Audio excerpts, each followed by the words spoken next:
Hello? Hello? Oops. Why am I all the way over here? Where am I? Hey, taxi! Where am I? I got it. So many fucking tabs open now just to stream. Hello, everyone. Hello. Hello, hello. Who have we got here? Who have we got? We got Maho. Congrats on first. Hello, Diva. Hey, taxi! Hello, Maho. Hello, Lapsod.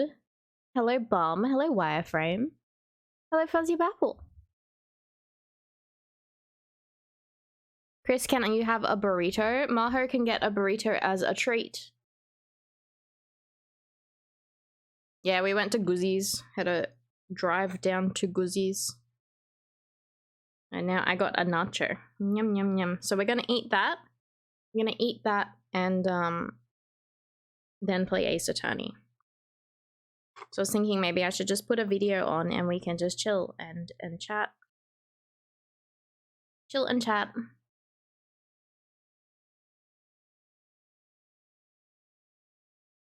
Yeah, DoorDash is so expensive. You had pasta? What sort of pasta did you get, Diva? Hey, taxi! You're ready to lose your points again? I'm not sure if I'm gonna do another prediction. Did you guys want me to do another prediction? Hey, taxi! Would you guys want to see that? Hello, Chris. Hey, taxi! You had to get up and grab your phone to argue against getting a burrito. Oh, Bolts, thank you for the bits. Why did that not hit me in the face? Maybe it's a minimum amount. I don't know.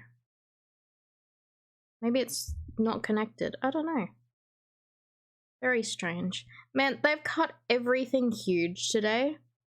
So I need to take off like half of my fucking toppings because they're all hugely cut. And I don't like them if they're too big.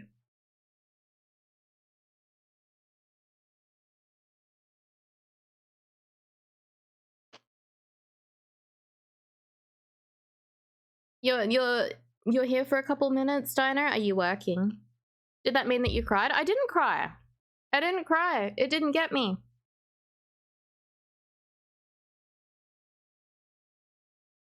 You had to argue? Alright, Chris, what is your argument against getting a burrito?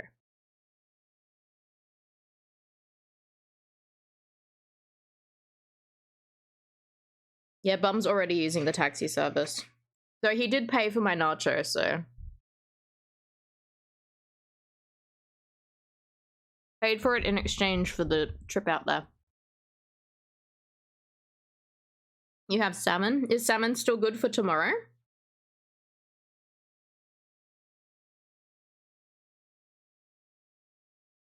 Hey, Lo-Fi Beanie, how are you?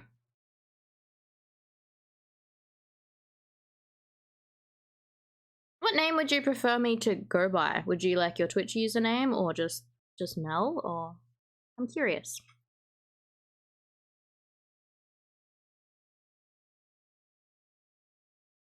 Can you have salmon in a burrito? Beanie? That's cute. Mel is good? Okay, I can do that.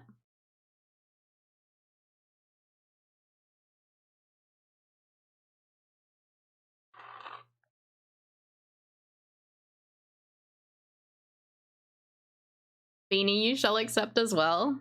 Beanie's cute. That's a really cute name. Yeah, you can get barramundi at Guzzi's. A barra burrito. Salmon will die by tomorrow. Okay, Maho, you better eat your salmon.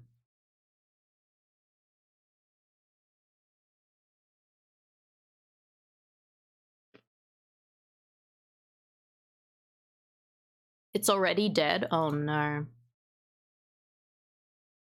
Let's get some game chops on.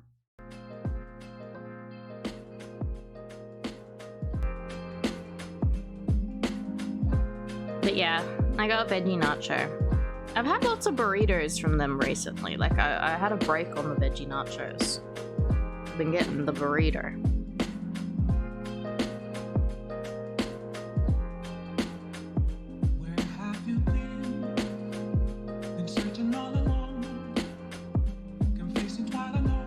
Maho killed the salmon? No, not the salmon.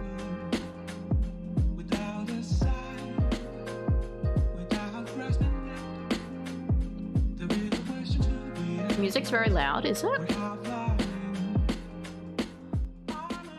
I apologize.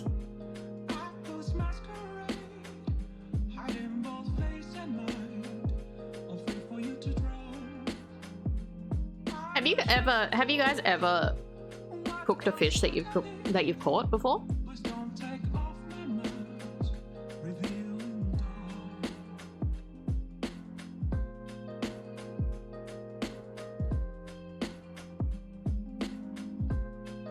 Still a bop.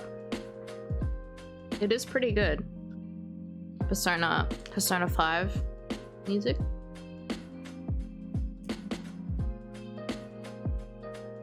You've never caught a fish, Maho.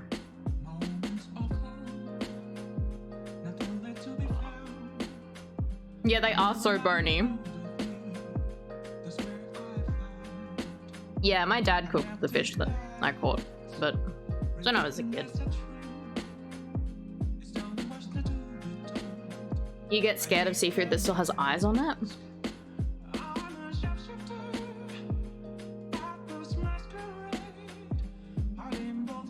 I can't say. I think, like, I used to go fishing with my dad a lot as a kid.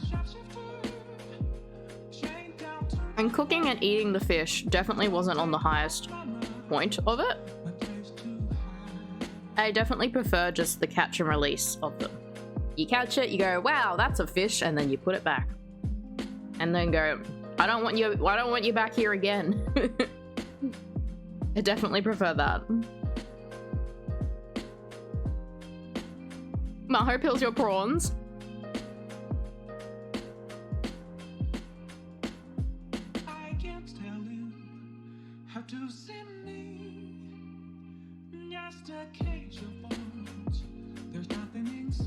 You know the fish names because of Animal Crossing?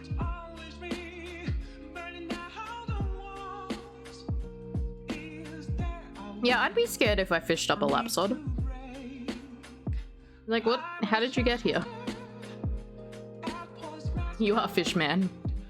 No, you're Dave from Sheffield. Animal Crossing's your education. I definitely have identified some bugs. Thank you for the follow. I have identified some bugs due to Animal Crossing.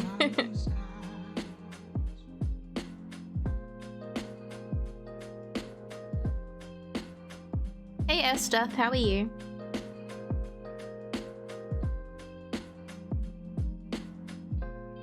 I caught a tilapia. It makes me happier.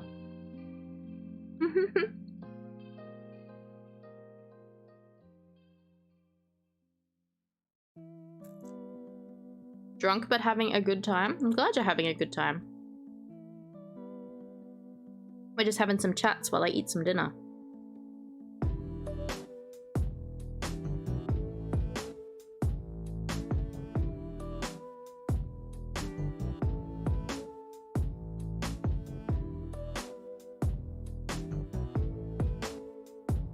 What's the dinner? I got Guzman's nachos. I don't know if Guzman's is international, but it's a chain in Australia if you're not Australian.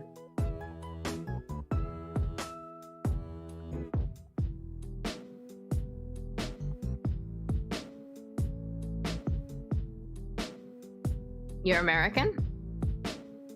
We have a few American regulars that pop in. I think the time that I stream is mostly harder for a lot of American time zones. You still want burrito? What about for lunch tomorrow, Maho? It's 2:35 AM, yeah.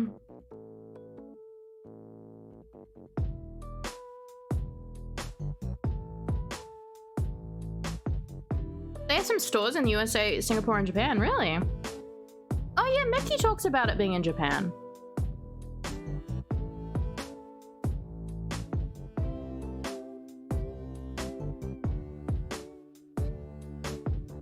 Yeah, red is sus. You don't eat lunch at work. Maho, you gotta look after yourself. What about a brekkie burrito tomorrow?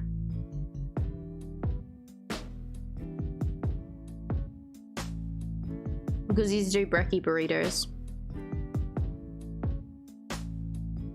You love Foster's beer? Can't say I've ever had Foster's. Is that the one that people say is an Australian beer? Because, like, I don't think we have it. Like, I don't think anyone drinks it. Thank you for the follow. Welcome. Yeah, I think people talk about Foster's and I'm like, I don't think I've even seen that in stores. I've never seen anyone drink that. Hello Trent, welcome on in. Victoria Bitters is good beer. Yeah, VB.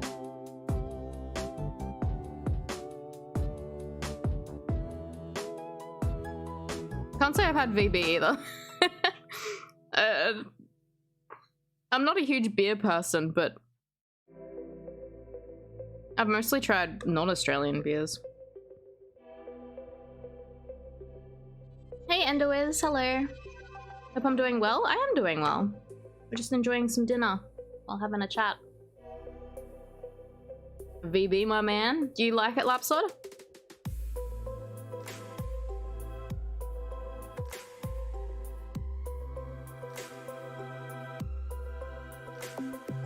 You just had dinner? What did you have?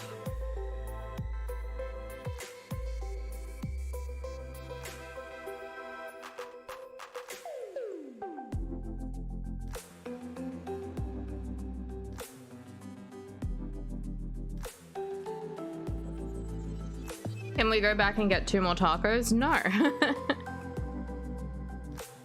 I'm not even done eating. Have you finished your burrito and tacos?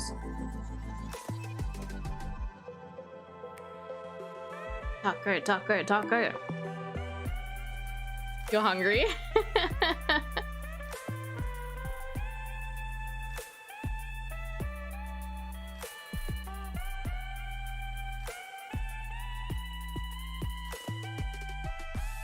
Hello Hakada and Intos, how are you?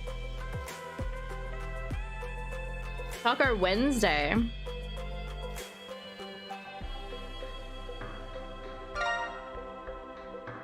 Thank you for the beds. You gonna shower and work on art? Enjoy your shower.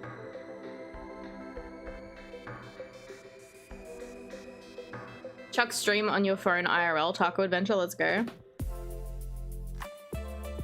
We'll go drive to Guzzi's, but also try not to dox my location. On the distance of Guzzi's to my place. We'll drive around in circles for a bit.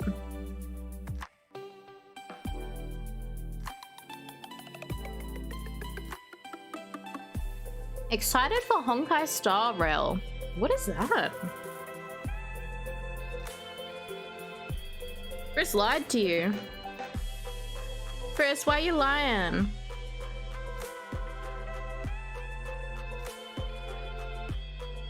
The salmon isn't gonna die tomorrow.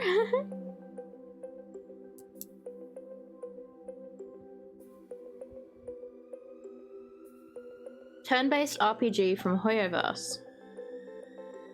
Like Honkai Impact? Is it like part of that franchise? Will be gacha like their other creations. But there's trains? You can have burritos.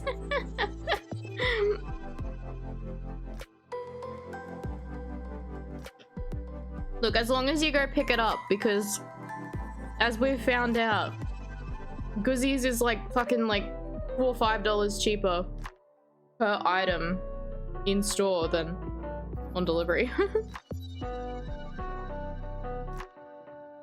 It's set in that universe? Nice. I assume I'll see lots of it when it's out.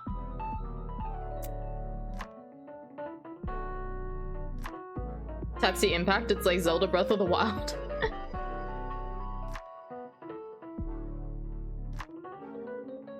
Yes, per item!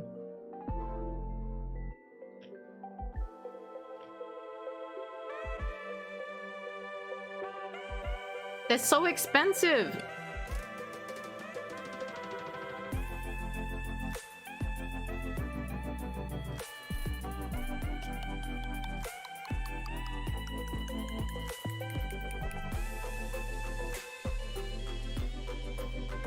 No, this is just their normal pricing. Because we used to get, because he's delivered, I don't know, once a week or so. And now that I can drive and go get it, it's so much cheaper.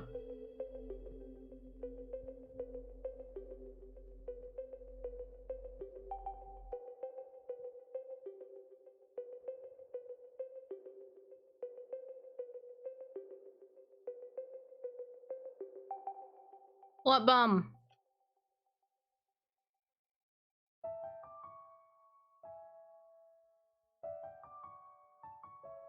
You want churros as well?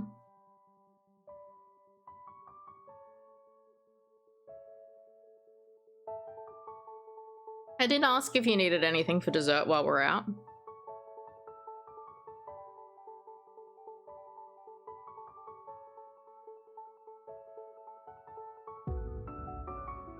I can call you Trent, a space enthusiast and astrophysicist. Whoa.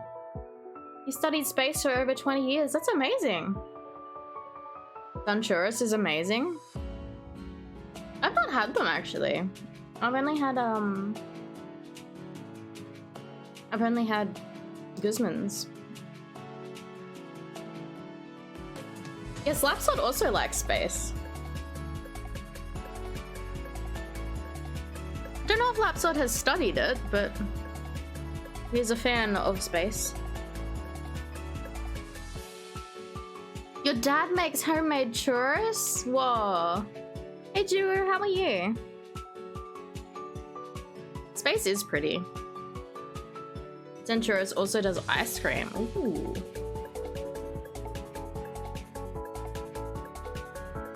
Oh god, now you guys are making me want churros. Probably how we won your mom over. Oh, that's so sweet. I broke all the piping bags in the house. Oh no.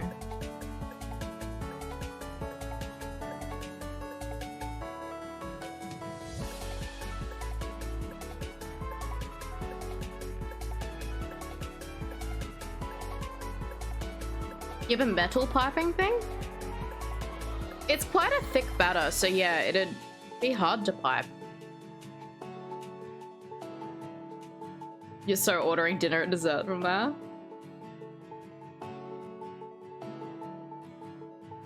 Oh god, I would like churros.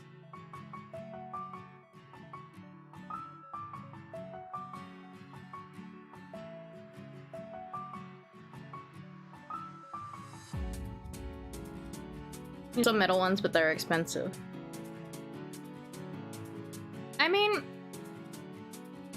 you would hope that them being metal, they'd be reusable for a long time.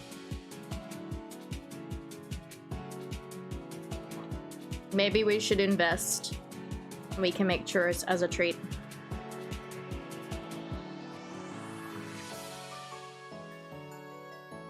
There were specific churro presses. Oh. He's had this thing longer than you've been alive, so it's worth it. It's amazing how, like, parents always have some kind of, like, kitchen device or something that has been around since before you were born. And it's like, how do I get something of this quality these days? Everything's made of plastic and shit.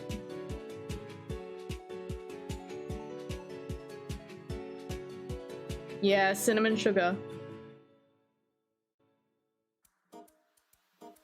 Oh my god, you guys are making me want churros so badly, and I'm still eating. Like, it's not like I'm starving. I'm eating right now.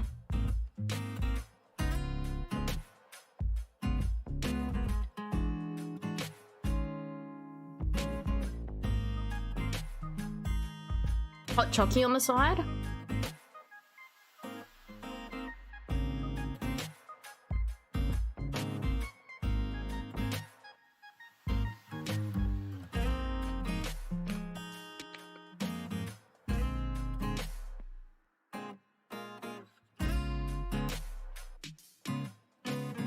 Get a huge tucker box freezer that lasted a good 20 years. Had it before you were born.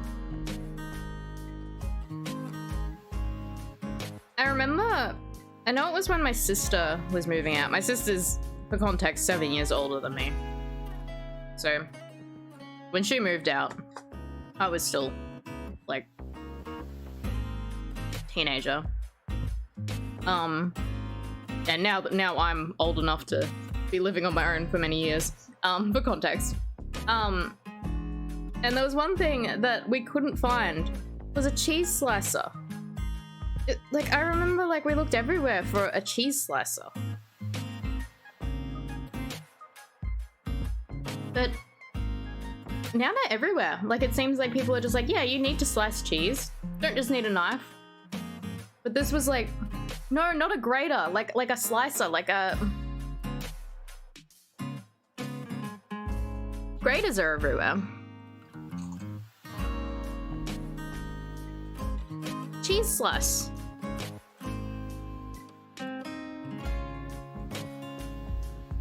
Or they were like not the right shape. A knife. Okay, specifically, hang on.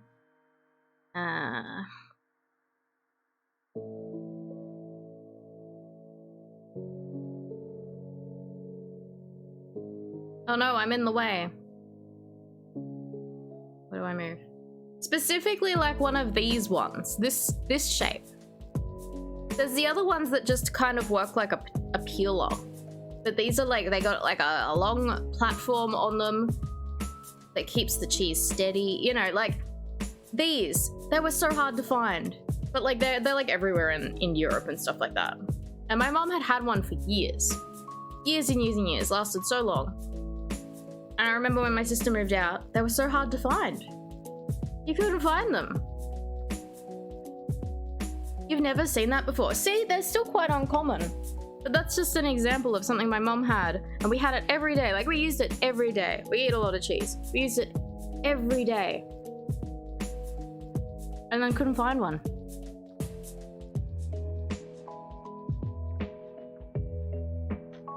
You tried using that cheese cutter, it keeps chunking the cheese and your thumb.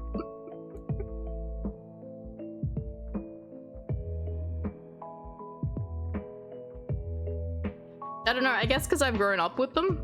I know how to use it. I don't know.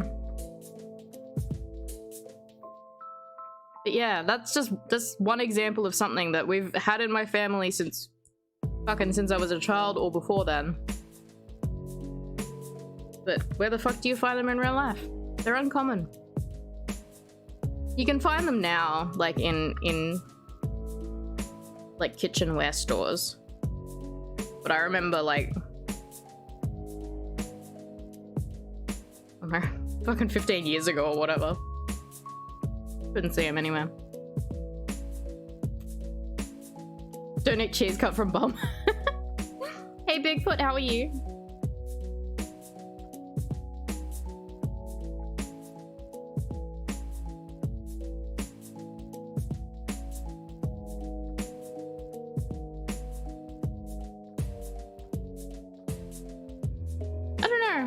I mean, like, the cheese slicer has sliced me before, but it's very rare. It's usually when it takes a chunk out of the cheese that causes it to, like, slip.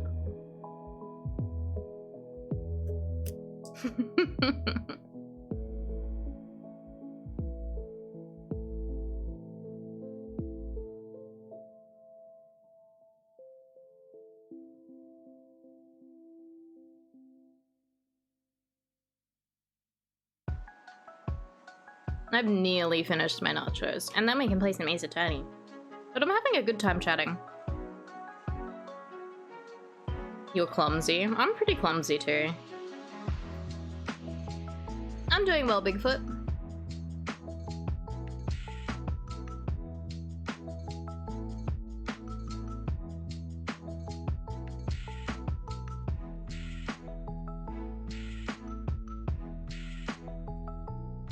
You worked in hospo for 6 years and you still stab your fingers with everything? No!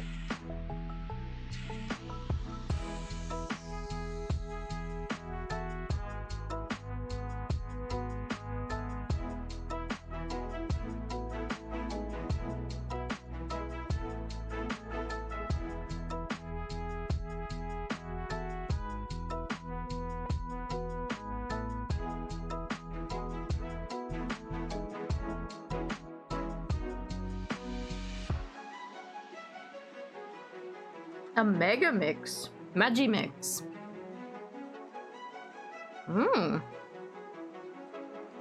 That sounds really fancy. I guess if you've got to cut a lot of things.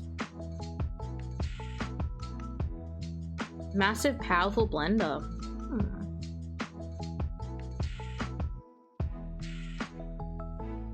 You had an injury while playing hockey, Bigfoot? I hope you're okay.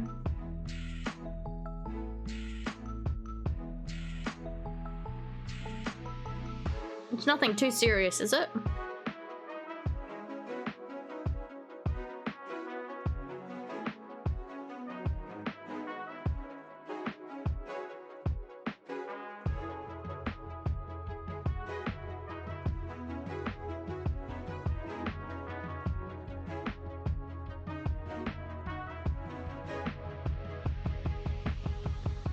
Hello, Ewan. How are you? You can grate cheese for you. I do eat a lot of cheese.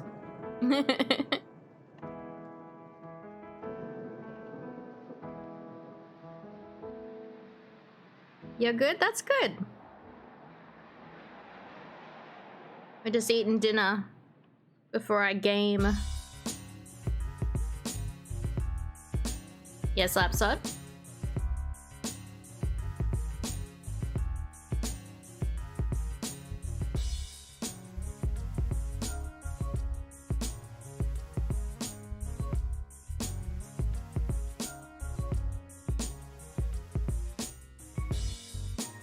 Do I eat the ball things after I finish drinking the mozzarella juice?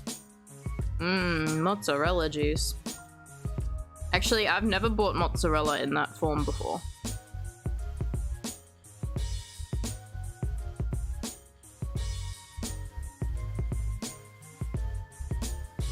Honestly, it does feel like a blessing.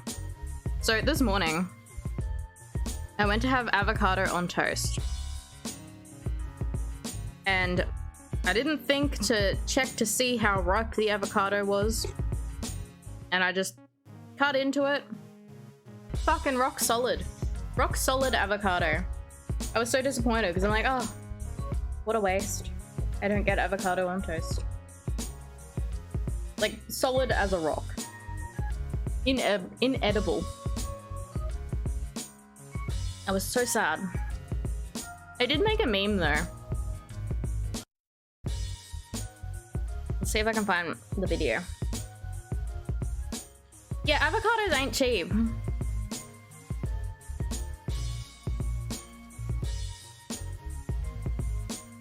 Like, I didn't even think.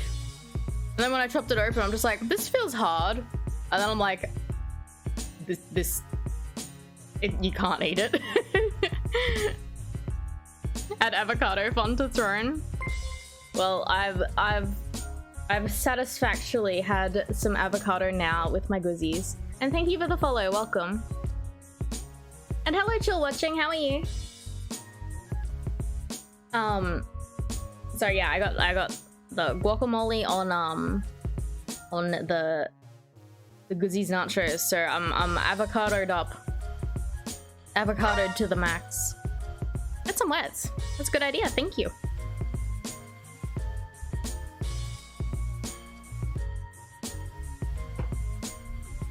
Alright, let me find this meme. Where did I save it? Stay hydrated, thank you. Hello, James Necker, how are you? Alright, does this play? Whoop! Whoop! It does play. How do I make it smaller so you guys can see it?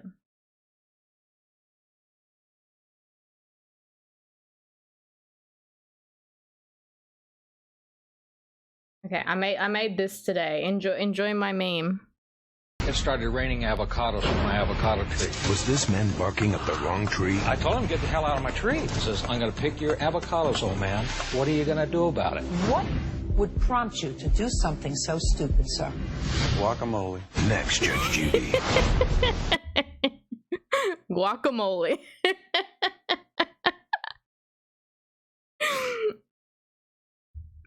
You love it, Lapsod. I made it for you. Well, I made it for Bombfluff, who had the idea of that clip, but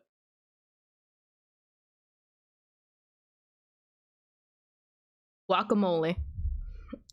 Anyway, that's me. I'm gonna steal your avocados, old man.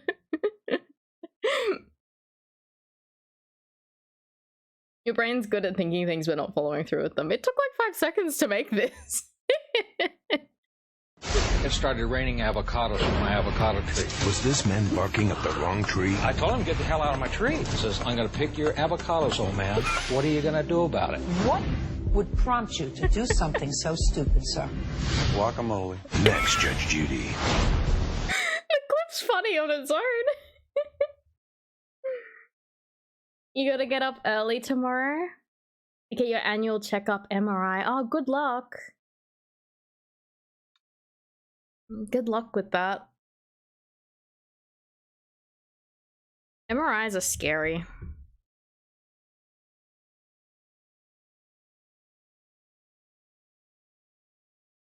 You should be a high-paid manager.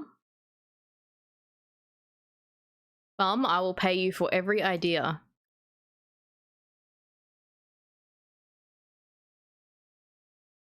Alright. I have satisfactorily finished my nachos.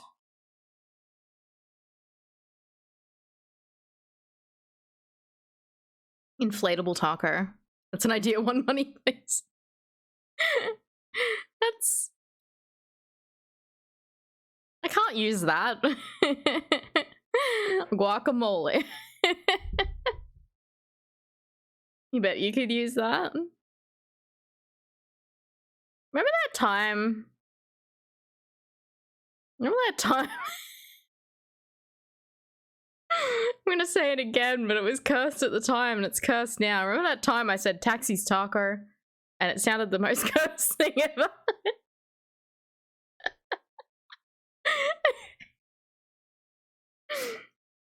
Use a giant inflatable taco to promote your stream. Yeah, it was cursed.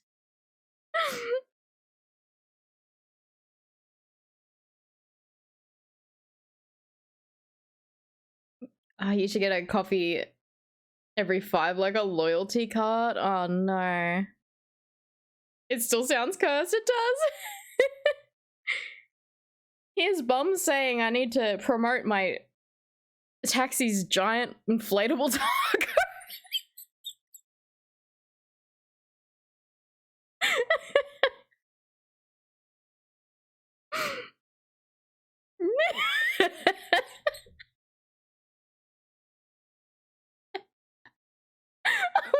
Is it so cursed? Bum, I can't use this idea. It's too cursed.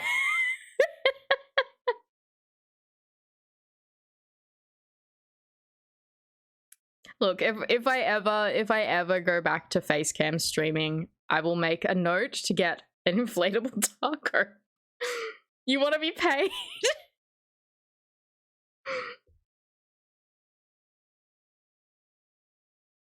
Oh my god. I can't believe, like, how long ago was that? That was so long ago. I'd forgotten about Taxi's taco. I can hear Georgie having a fuss. Is he okay, Bum?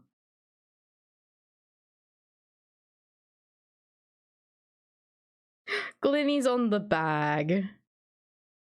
So, the cats are obsessed with Bum's bag. He's got like a messenger bag and they're both obsessed with sitting on it. And originally it was always Georgie who sat on it, but now Glinny's decided, oh, the bag's great. And it really upsets Georgie. Poor things. Poor things. I did buy a harness for Georgie today because he keeps wanting to go outside. So I bought a harness for him.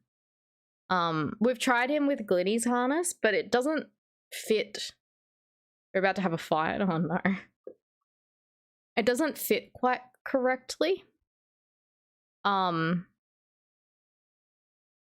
So we're gonna try and get a well, we're gonna try him with a different harness. He's too fat. No, it just looks like it rides up his armpits more than it does on Glinny. He's shaped like a friend, and Glinny's more fat. Like it's like the part that comes from the neck and then down to the where it meets going up around his torso feels too short.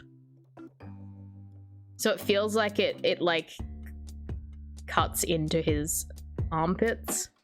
But it doesn't look like that on Glinny. It doesn't look like it's doing that on her.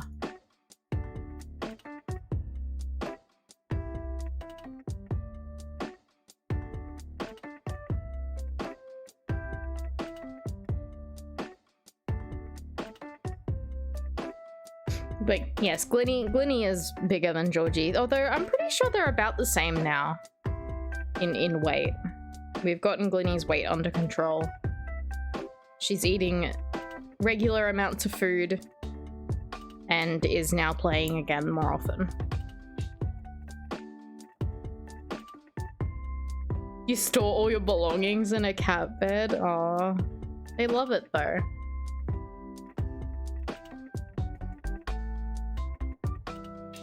Yeah, it was just like a good, like, year and a half of Glinny not playing regularly and stuff since we got Georgie. Because Georgie would always be the one playing, and then she'd be like, no, I don't want to play, he's playing. So then she kind of stopped playing altogether, but now she's getting back into the groove. And also, when Georgie was a kitten, so the first, like, year of his life, he was on kitten food. And Glinny got a taste of the kitten food, and then she refused to eat her normal food. She just wouldn't touch it. So we're like, well, okay, I guess you get kitten food. Meanwhile, that's like high fat and stuff like that, so. Anyway. She was a little chunky girl, but she's alright now. She's got it under control. We should probably take them to the vet to get them all looked at and make sure they're healthy.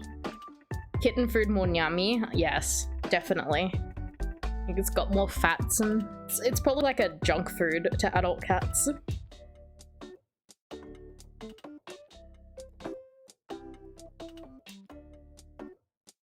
But yes, I think Glinny is just also really fluffy too. So she's probably still gonna always look a bit bigger than Georgie. But she's got a lot of fur on her. Like for categorized as a domestic short hair, she has very thick fur. Whereas Georgie's more like thinner, silkier hair, whereas Glinny is just dense fluff hair. Georgie silky, Glinny fluffy. Oh, I want to pet the cats so bad, thinking about how fluffy they are. I would like the cats. This is just me talking about how great my cats are. They are very great.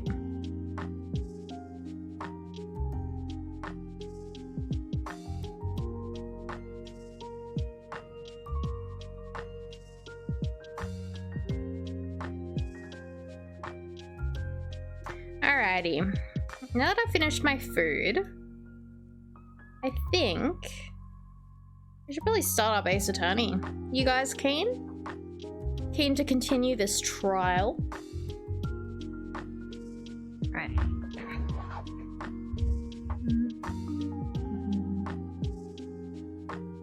Let's fucking go!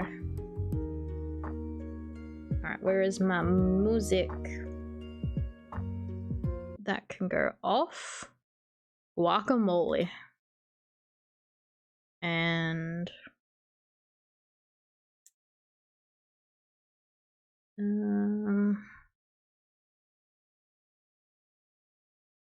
more of Taxi not crying. We'll see. I think it will get me when we actually get going.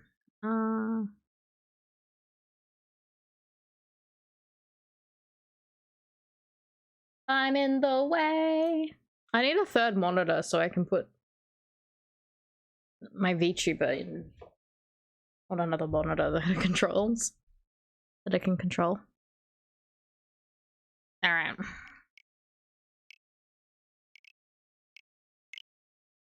Alright. More handsome Susato? I know. I know. Alright. Save complete. Let me know if the audio is all good.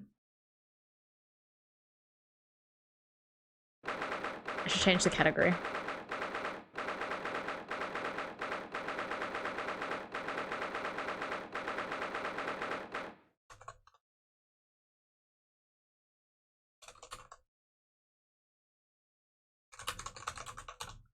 The Great Ace Attorney Chronicle. Let's go. Do I still have tags on? I reckon with Wish Streamlabs would fix their tags. Let's have a look. Have to go to Twitch to actually change this.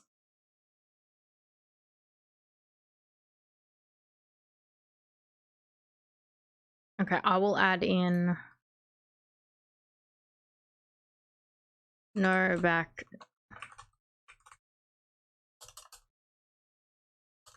Why can't I type? No back seating.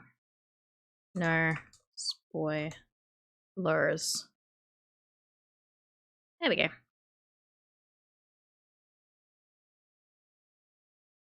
I have tags, but they are wrong. Are they fixed?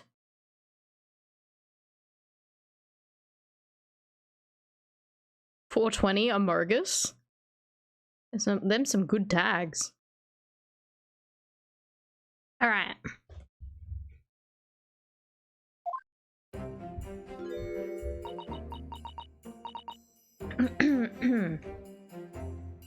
Good now? Nice.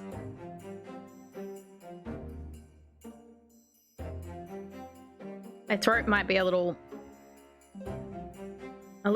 rusty after just eating. I'm so sorry, Susato. I should have told you about the toxin. Ray. Oh, her fucking name. I hate her name so much. It's so bad. You have a strong sense of responsibility, I know. That's why you decided to shoulder the burden alone. No, that's not it at all. I was scared of my failure coming to light, that's all. So I hoped to retrieve the substance from the Englishwoman before anyone found out. Misremember me. It's so bad. You don't quite remember. Ah!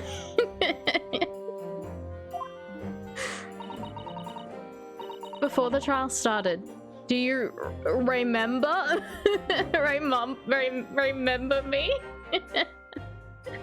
Do you remember what you said, Susato? That you had no doubt in your mind about my innocence, that you'd stand by me to the last. I remember. And yet I didn't deserve your trust in me. I hid important details from you, Susato. I completely betrayed your faith in me. Hit me, Susato. I deserve it. No, in fact, throw me to the floor. No, that's too good for me as well. Drag me through the city streets. Is she good? I'm no better, you know. Oh. What a masochist. Even though in my heart I knew that you pulled the knife blade from Miss Brett's back. There was just a brief moment when, in my mind, I doubted you. Susato, I'm sorry. After I stood here and promised you that I'd stand by you and always be on your side, I betrayed your faith in me too. And as such, I failed you as a lawyer. Oh no. I think this situation has taught both of you a valuable lesson. Placing your unbridled faith in another is no easy task. Yes, Father, that fact is certainly struck home. Which is why I can see more clearly now. So, Ray. Yes? Can you find it in your heart to forgive me? Aww. Oh, Susato. You know you'll always be a gallant, dashing lawyer in my eyes now. Oh, Ray. Gallant and dashing. Thank you for the follow, welcome. I was so scared, you know, when it happened. I didn't know what was going on. The Englishwoman was sitting at the back of the hut, listening to what I was saying. I know it was you who stole the poison. Well now, whatever do you mean? And then, a moment later, she suddenly got to her feet. Before collapsing on the floor in front of me, with a knife in her back. It all happened right before my eyes. And you were the only people in the hut at the time? That's right. Just Miss Brett and myself. There was no one else. So I just don't understand how she could have possibly had been stabbed like that. A great mystery indeed. I still can't believe it happened. That's why I couldn't bring myself to speak up. It will be alright. However it happened, and whatever really went on by the sea that day, I promise you that I'm going to prove everything you said you saw is true. Spoken like a true Mikotoba. Now, I think we should discuss what's coming up in the trial, don't you? We don't have much time. We must make sure we have all of our facts in order. Yes, I expect the poison is going to come under close scrutiny with the upcoming proceedings. The police should hopefully have identified it in the blade by now. The trouble is, it's a completely new laboratory synthesized blend of alkaloids. The police won't have any way of testing for it. Oh, I see. Yes, without this chemical reagent, it's impossible to detect the toxin. Chemical reagent? I sent a colleague of mine off with some earlier to deliver it to police headquarters. I think perhaps you should have some as well though, just in case. Chemical reagent. Ooh. What's the matter, Susato? You're suddenly very quiet. It's this newspaper article. Exclusive. Deadly poison stolen from Yume Medical Research Laboratory. I'm wondering how the information got out, given that it was a government secret. It was all the Englishwoman's doing. What? It was when the professor and Saseki-san were being interviewed in the laboratory. That so-called English lady swanned in. Swan. I can't believe the swan fucking died too. Swanned in without any compunction said to Professor Mikotoba. Oh, Professor, surely your guest would love to hear about your work on that substance there. It put me in a very awkward position, to be frank. But Saseki-san's curiosity had piqued, so I had little choice but to give him a cursory introduction. So then, Saseki-san knew about the poison. Yes, and it's highly likely that the reporter who was writing up the story about this would have caught a glimpse of the toxin too. This... Many Memo... Fucking, I forgot about this guy's name. Many Memo-san. By the way, did that reporter join you all when you went to the beach? Oh, no, I don't remember the reporter being there. Indeed, he shouldn't have been. I very much doubt anyone would have wanted him there. Oh? A known criminal had been given permission by the authorities to bathe by the seaside. Saseki-san pointed out that inviting a reporter might be problematic, so the man was sent back to his office. Yet he obviously didn't go back. He secretly followed the party to the beach and took this very candid photograph. And then, presumably, he posted it anonymously to the police. Ah. Yes, that must be what happened. Counsel, we've just heard that the new witness is now ready to testify. The trial is about to resume. Please proceed to the courtroom at once. It's time to steal our nerves again. Once again, then.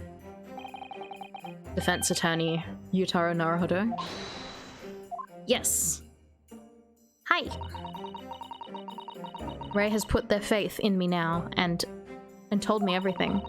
So I can't let her down. I have to prove that what she's telling the court is true. I have to prove what really happened that day.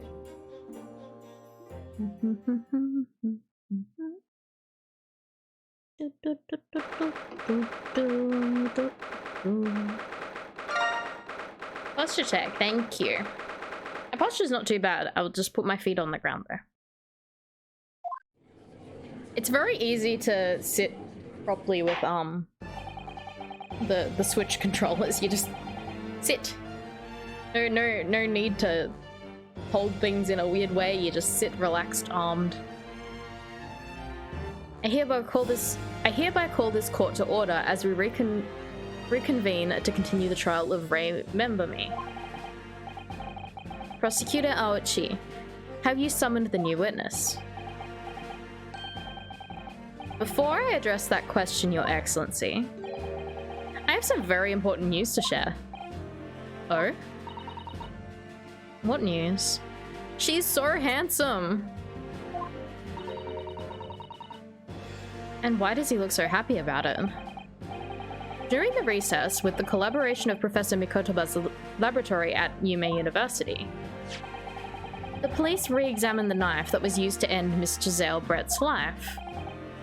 Excellent. I admire your rapid handling of the matter. Oh, too kind, Your Excellency, too kind. I was merely carrying out your instructions, of course. I had the reagent delivered to police headquarters by rickshaw, so it would be there in no time. But judging by the man's swagger, I fear we might need to brace ourselves for the inevitable. And counsel, what were the results?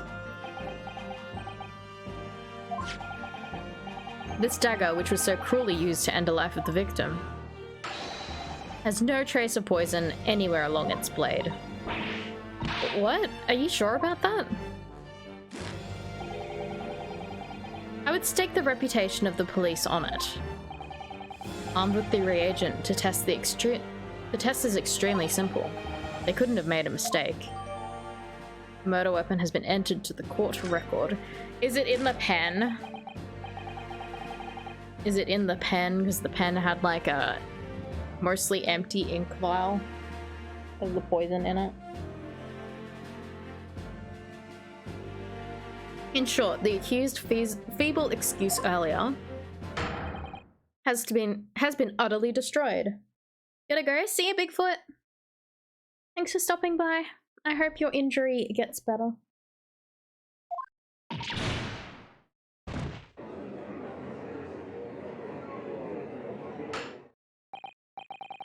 Now, the prosecution... Hey, Heavy-Rocky!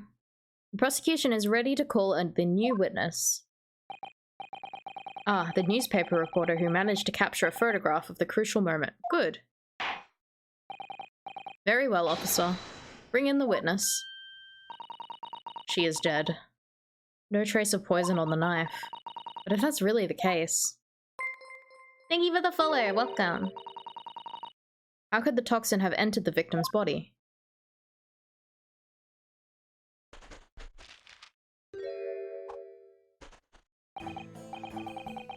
Witness, please state your name and occupation for the court.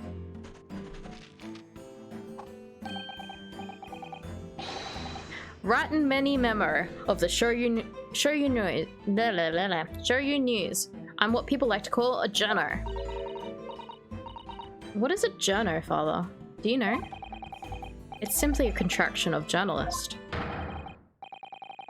I'm where the news breaks, putting pen to paper, catch those scoops so they're in print the next morning. They don't call me a hero of the Herald for nothing. The nice guy of news. He's a nice guy? He thinks he's a nice guy. Raises flags.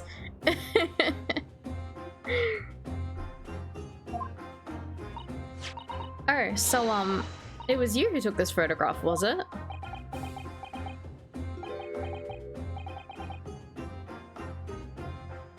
Yeah, his name is literally writing many memos. That's his fucking name. Writing many memo. He writes many memos. It's fucking terrible. Well, what do we have here? I'm sorry? Oh, brace yourselves, people. Many memo senses a scoop in the offing. You didn't put that much together? Female student up to foul play defended by a curiously handsome young lawyer in Supreme Court. Curiously handsome? The readers will lap this up. We set it above the fold at 72 point in a 5-leg format for the morning edition. I have no idea what that means. Huh? Right then, let's start with your name. Oh, it's Yutaro Naruhodo. Next, what made you want to be a lawyer? I wanted to reform our country's legal system, I suppose. Yutaro has suddenly become very ambitious, I see. I just borrowed Kazuma Summer's dream for a while. Kazuma! By the way, my name is Takesuchi Aochi. That's Takesuchi Aochi. The so-called dark horse of the Supreme Court. My objections strike fear into every defense lawyer's heart. No, the readers won't buy that. What? Witness? Yes? What this court demands to know is whether or not you're responsible for taking of this picture. Oh my god. It was delivered anonymously to the Imperial Police Bureau only yesterday. Yeah? Wouldn't be a journo if I didn't click quick when presented with a scoop like that now, would I? Sometimes stories call out to me, sometimes I have to chase them down. But either way, you've got to be fast. Fast legs to run with and fast hands to write with. It's no good if you don't note it down, I always say. That's what I call my many memorism.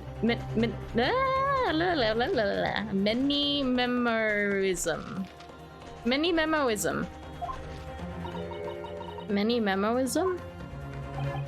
Ah yes, I remember your face. We met that day when you were interviewing myself and Soseki-san. Yes, right. That was me. Mini memo again. But you were supposed to be going back to the Shoryu news offices after our meeting. But the scoop is, I didn't.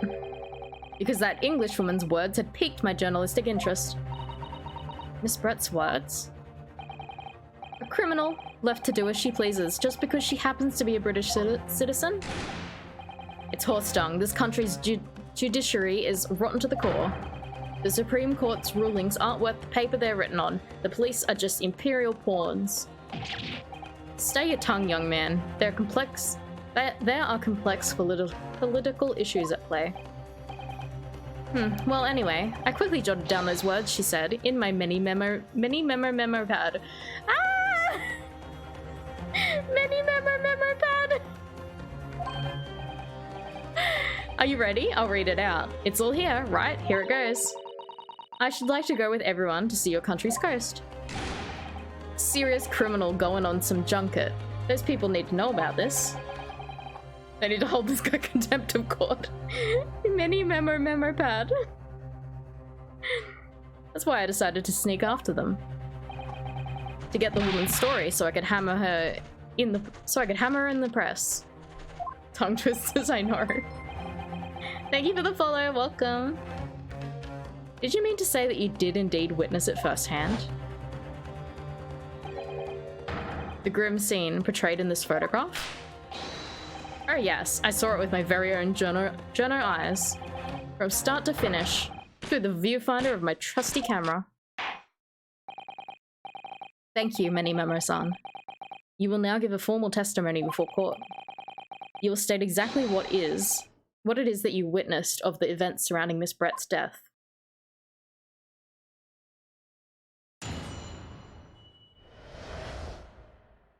I've decided I like this guy. He's actually pretty funny. I like his energy. The beach hut was made of shoddy old reed screen, so there were plenty of gaps I could see inside through. The Englishwoman was sitting on a stool when the student girl came in and started arguing with her. Seconds later, the girl pulled out a knife, throwing the Englishwoman to the floor as she stabbed her back. My smouldering journo spirit burst into flames. Quickly as a flash, I whipped out my camera, ready to click. I pulled apart the rough weave of one of the screens and poked the lens through for the perfect shot. You just like his name. Read screens, you say? Right, you can see them clearly enough in that great shot I snapped. Ah. So they're actually bendable. The hut walls were just screens made of coarsely woven reeds. Yes, it allows the breeze to pass through and bring some relief from the summer heat. And it was a breeze for me to poke my camera through and see the whole thing hotting up. Ignoring for the time being the appalling invasion of privacy involved, did you witness everything that happened from the moment the defendant entered the hut? Oh yes, I saw it. I saw the whole thing from start to finish. And you say that you took the photograph through a gap in one of the screens. Luckily for me, they were pretty shoddily woven. I pulled the reeds apart and thrust the lens of my camera through the gap. Would I get away with it, or would I be seen? It was the gamble of a lifetime. A tenacity of purpose that is considered admirable in a journalist, I suppose. Run a risk one day, run a scoop the next. That's many memoism in a nutshell. Many memoism. At last. It would appear we have a genuine witness to this wicked crime. The evidence and testimony are extremely compelling. I believe it may be close to a verdict. No. Wonderful news, Your Excellency. Wonderful. Such a kiss-ass. Nevertheless, it cannot be denied. This testimony begs one very large question. What question? Exclusive news, a startling photograph, or the makings of an exceptional story for the reporter? Why then was the story never published? Oh, that's right. You finished a gunpla? Nice. Did you manage to hurt yourself again, Lapsod? Are you okay?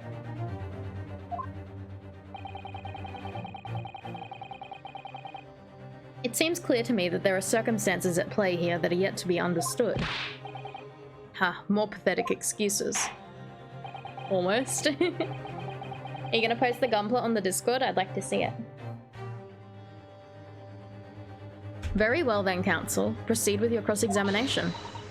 Yes, Your Excellency. There's more to this reporter than meets the eye. He's keeping something about this case very close to his chest. Let's get him.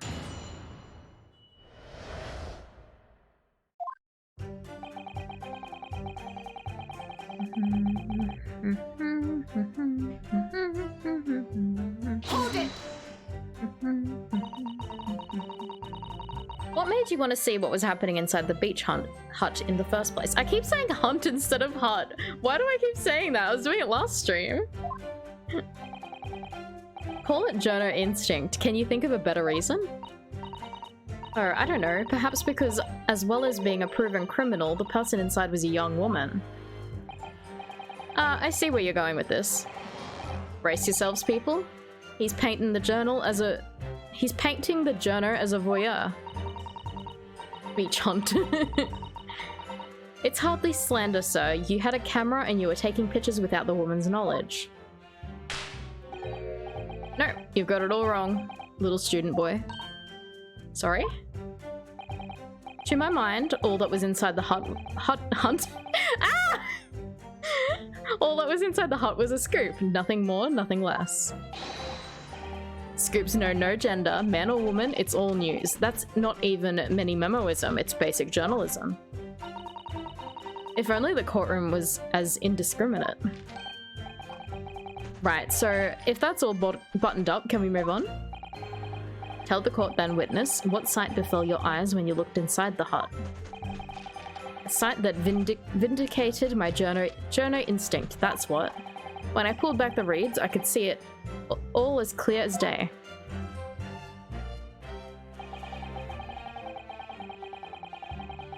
Hold it! Hold it. So you actually saw Membami-san entering the hut. Yep, and she was raging like my journo spirit. And the argument you mentioned, what was that about exactly? You stole it. I didn't steal it. That kind of thing. No, I've not finished the second game. This is the first time. How you doing, Smug? Talking about the poison, I suppose. Student girl walked right up to the English woman and really started laying into her. I mean, if she laid into her anymore, there would have been eggs. Hello? The man should have been an author. His descriptive talents are wasted on journalism. Hey, Danny. Danny was summoned by the egg. Don't kink shame. You're into like a alien breeding with the alien eggs. Is that what he's meaning? But the students' rantings fell on deaf ears, like a Japanese person listening to English for the first time. He really ought to work on his similes first, though, to be honest. Anyway, the point is, the woman in the dock was mightily angry. And her temper finally got the better of her, it seems. Dear me. Which was the climactic moment that I caught on film. Little bum. Little bum. Hold it! Do you swear before this court that you actually saw the precise moment when the stabbing took place? Ha, the precise moment? I didn't just see that. I saw the whole hellish scene play out. From start to finish. I have here a simple plan of the beach hut. Perhaps you could use it to explain to the court exactly what you witnessed.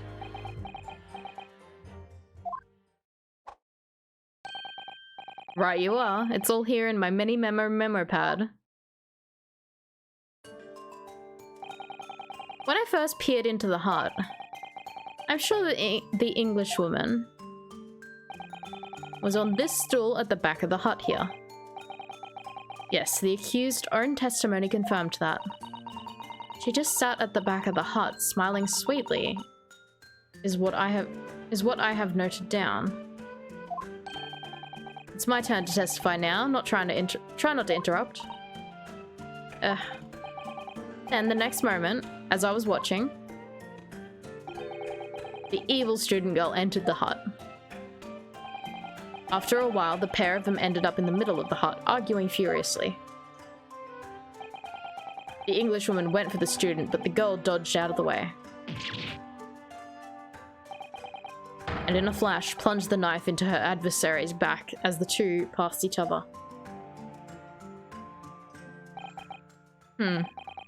What you describe as a grim crime indeed. Never sugarcoat the truth. That's what many memoism says. Beach hut plan.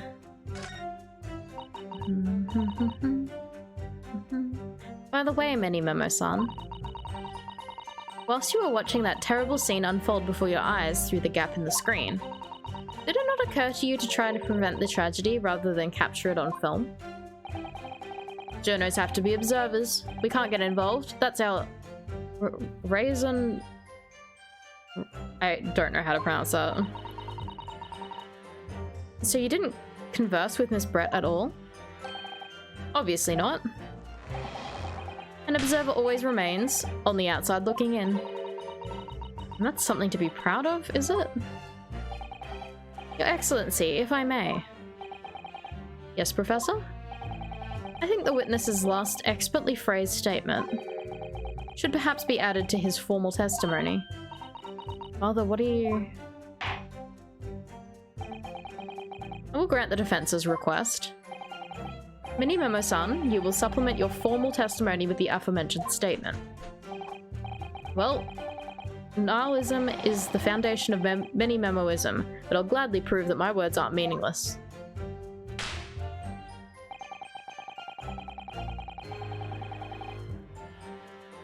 Oh, hang on, wait. He said something to her.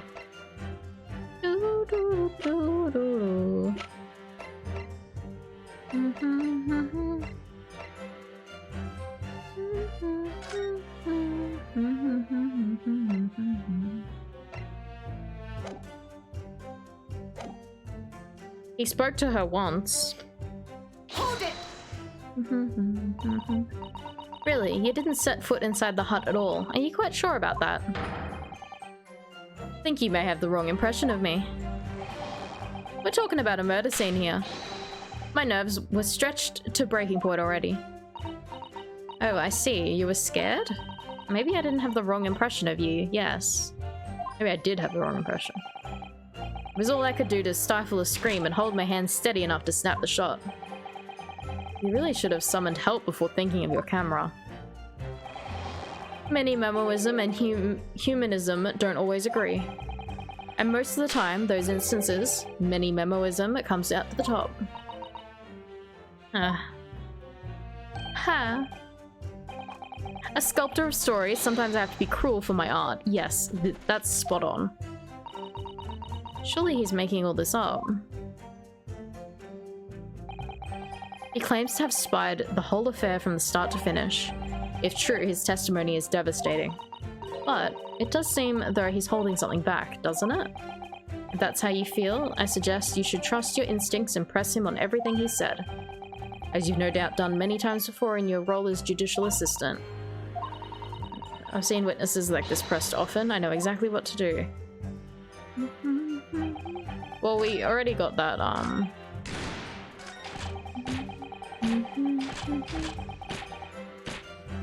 Did I get this one? The court is fully aware of your desire to capture the incident on film, I'm sure.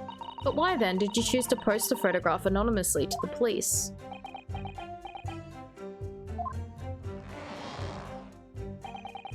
I'm afraid I don't understand a word that's coming out of your mouth. I'm asking you why, as a journalist, you decided not to make a story out of the incident. Think of me as a sculptor who makes art out of the sordid private details of other people's lives. But I never discuss my own personal life on principle. I mean, that's basic mini memoism. It's not something to boast about. No doubt your burning desire to see the truth exposed and justice done was what motivated you. That's it, that's brilliant. My burning desire to see something or other exposed. There has to be a good reason why he didn't think to write an article about what he saw, though. By your own admission, you were outside the hut. How then did you manage to take the photograph? Ah yes, that. I'm glad you asked.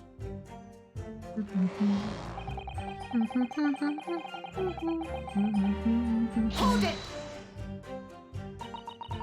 But the two women inside didn't notice? Ah, obviously not. If they had, where would I be right now? In jail, that's where. Which you'd think would make you reflect on what you were doing. No, a journo's job is to collect little snippets of life as unobtrusively as possible. Leave nothing but footprints, take nothing but photos. Yes, that's spot on. Did he just make that up? The point is, the witness risked life and limb to obtain this photograph. And this photograph reveals the whole truth. There's nothing more to be said.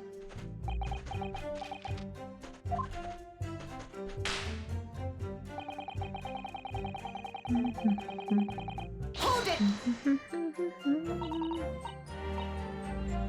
We read this one. Oops.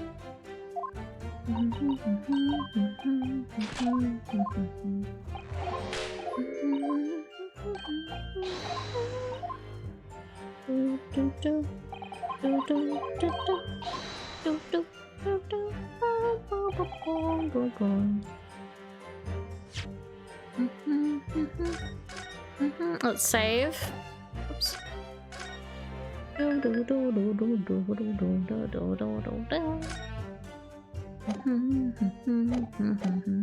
Okay, what evidence does we got? Single wound. Actually, hang on.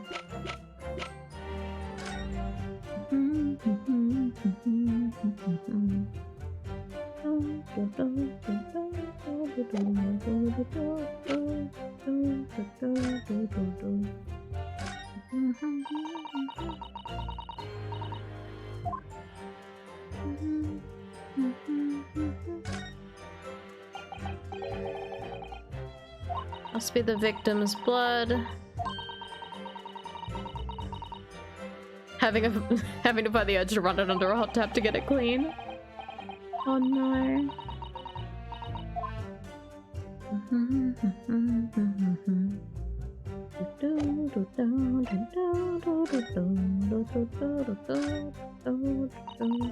The label appears to be written in a foreign language that I don't know. It's German, so your knowledge of English is going to be of little help here, I'm afraid. Couldn't you have just written medicine on it in Japanese, then we'd all be able to read it? German is the international language of medicine, my dear. But yes, I can certainly see the merit of labeling the bottle in Japanese. Though I'm not sure medicine would be entirely appropriate. You have hot chocky? Yummy!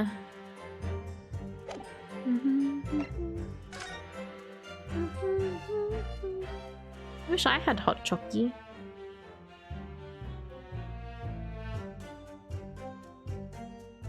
Okay, well, from his perspective, he probably wouldn't be able to see her sitting, technically.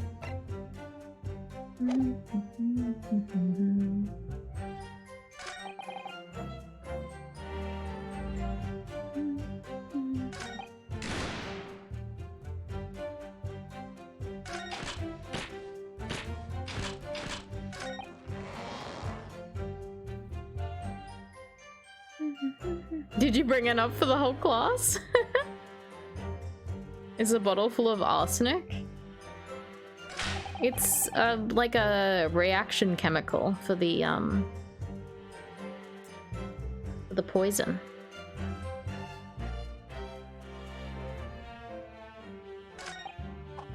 I'm unsure what to present in this.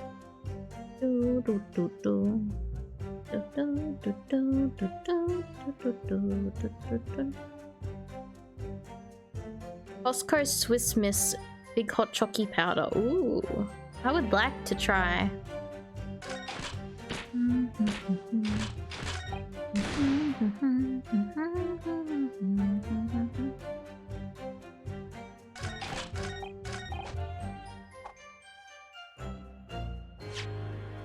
The only thing I can think is that you can't see the stool in this picture. Objection! It is not it. Boo. Okay. I'm gonna guess it'd probably be this one, which is the new thing that showed up. Never once set foot in the hut nor spoke with the Englishman. I was only there as an observer.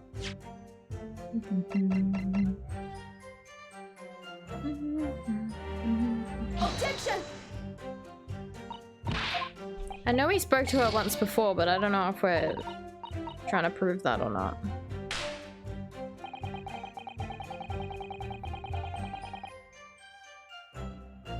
Maybe it is Danny. I don't know. It might come up later. Oops.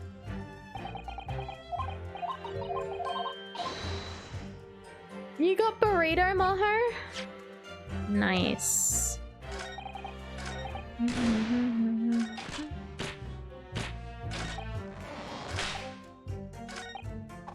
I have no idea what to do for this one.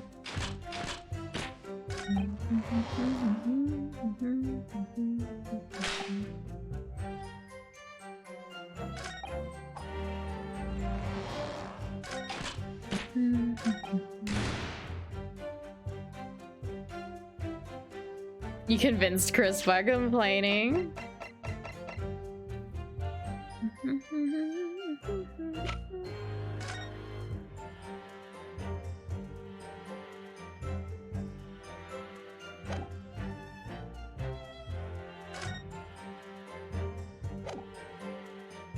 Objection! Not.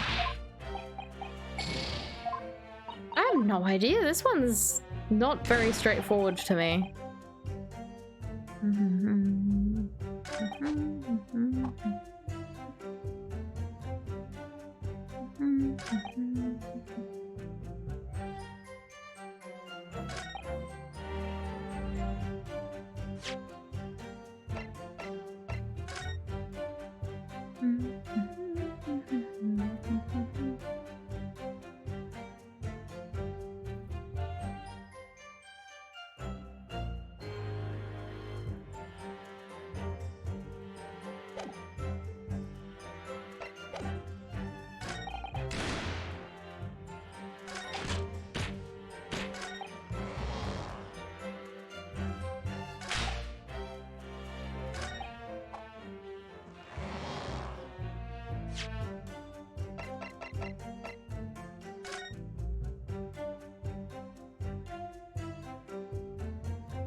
Objection!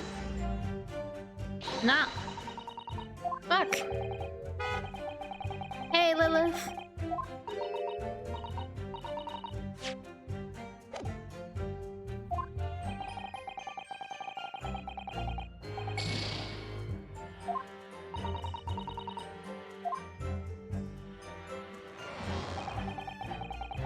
You also like to flick your suspenders? You decided to make bolognese because you had mints in your freezer since December. But you can't have any more until tomorrow. Ooh. Bolognese is delicious.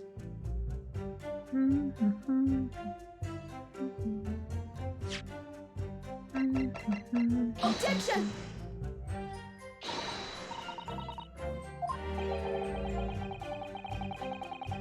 I don't get it.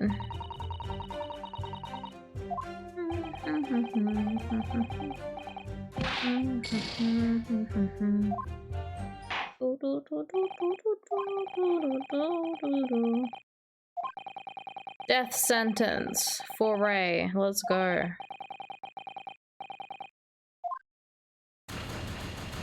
She's gonna die. Boo.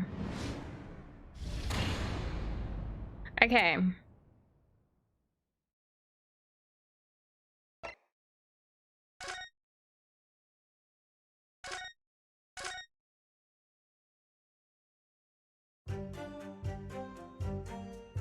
All right. Sasquatch, does anyone know what piece of evidence or what at least what statement I need to present something on?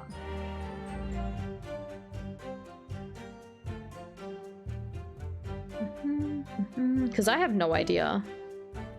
I need to present churros.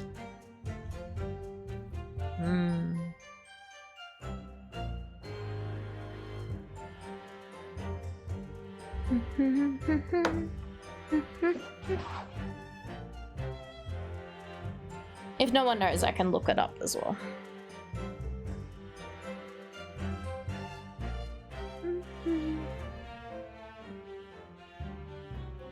You wonder if it's to do with the photo and the hut layout?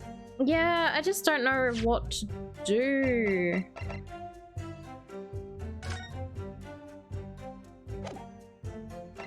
Like, we got two photos.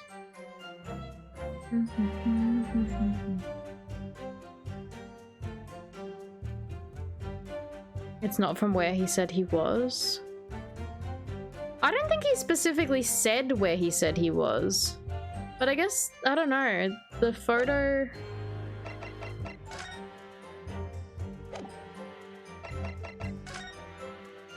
The photo would have been taken from here, I guess, maybe?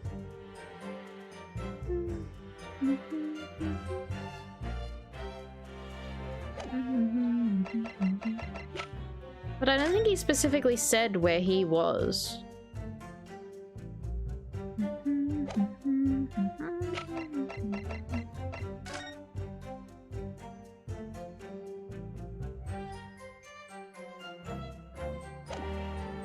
Alright, I'm gonna have a look.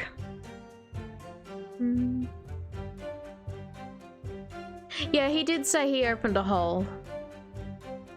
But I'm just not sure how to present it, like what I'm trying to prove. Where's the hole in the photo? Oh yeah, okay, hang on. Let's try that. Pulled apart, rough weave of weather screen and poke the lens through for the perfect shot. Maybe I can try this one? Objection! No.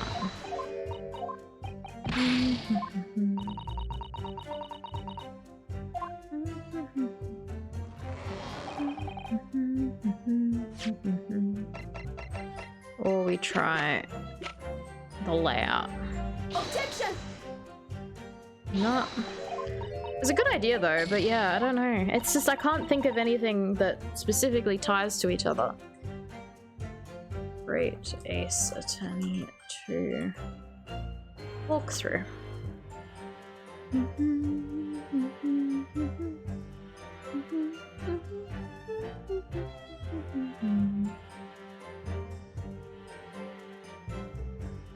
Can't believe like the first testimony of this chapter. I need to look it up.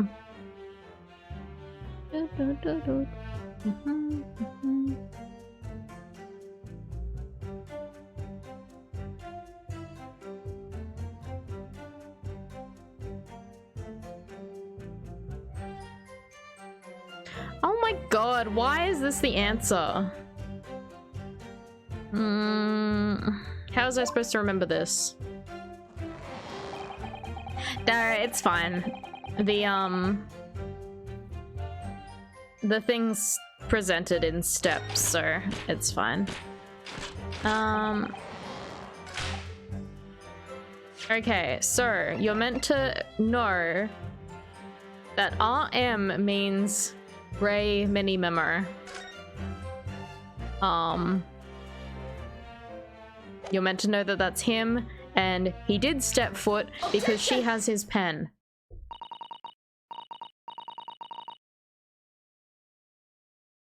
I'd forgotten that that could be his pen. Many Memo-san, until now I had a firm belief that newspapers are in the business of uncovering and publishing the truth. You're spot on there. The press doesn't lie, which is why I'm proud to wear the emblem. Ah. So we're meant to see that emblem that he's fucking wearing, that he's flailing his arms around. That's the same emblem on the pen. I didn't remember this shit from yesterday. The press doesn't lie, which is why I'm proud to wear the emblem of the Shoryu News on my arm. In a way, that's more mini-memoism. Sadly though, it seems the journalists who write for those papers don't always share the same passion for the truth. What are you suggesting with those recriminatory words, Counsel? Mini Memo-san, do you recognize this fountain pen? This pen was found at the scene of Miss Brett's death. In fact, the murdered victim was gripping it with her hand as she died. What are you... If you look at the barrel of the pen, you'll notice that its owner's initials are engraved there. RM. Yes, thank you for bringing that up, Counsel. The initials of the accused. Ray, remember me.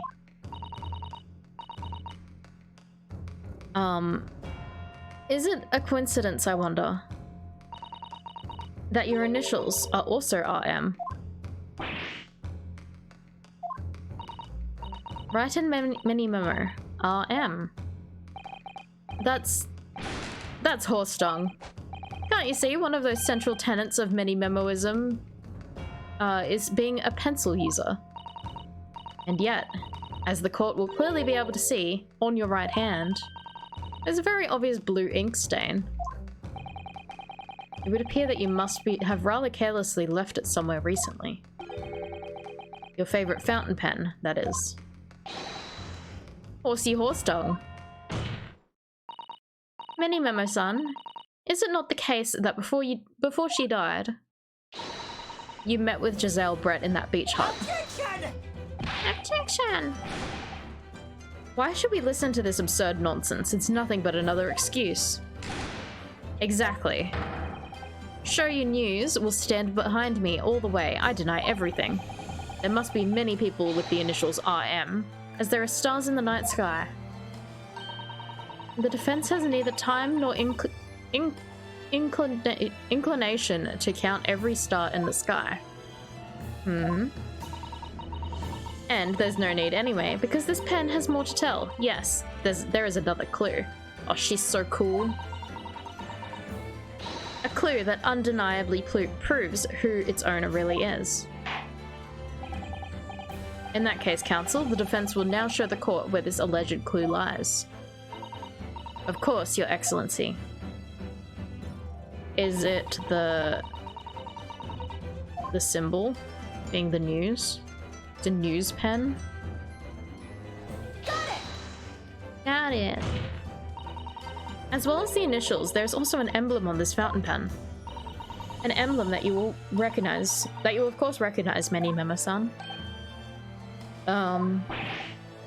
Goodness me, it's the emblem of the Shoryu News. In other words, the owner of this pen is an employee of the Shoryu News, whose initials are RM. Suddenly, the stars in the night sky don't seem so numerous, do they? Well, Many Memo-san, how do you respond? No! I like his little socks. Or big socks, actually. Order, order. Explain yourself, witness.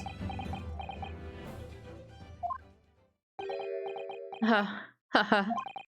So, this is how the mighty Supreme Court works, is it? Using coercive tactics to have well-meaning citizens reveal harmless secrets. I've used nothing but honest tactics. Alright then, fine. I won't try and hide it anymore. Yes, not long before that grim tragedy unfolded.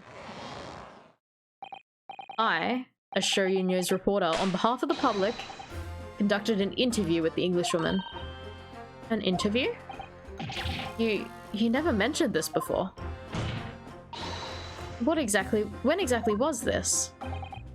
As I said, it was before that evil little student girl showed her face in the hut. He couldn't have lasted more than 2 or 3 minutes? He couldn't have lasted that long? That's all, it was a brief exchange. But it came to nothing, and as we, many memoists say, people don't pay their dues for unworthy news.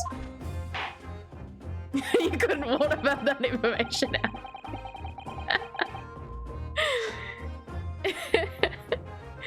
However insignificant you deem it to be, this court cannot overlook the meeting between yourself and the victim. You will testify now under oath about the precise nature of this meeting and what transcribed. Got it, yes, alright, but on one condition. Condition? In all good conscience, I couldn't speak out alone about this. You need to call back the earlier witness, Soseki Natsume-san. Soseki-san? Oh yes, according to my notes here, that man has a secret of his own. Embrace yourselves. Hey Nova, how are you?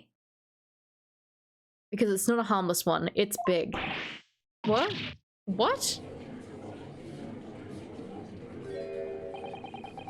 Many Memoism states that one man's secret is every other man's front page story.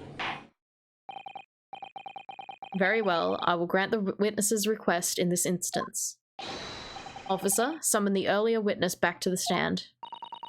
Soseki-san, hiding something.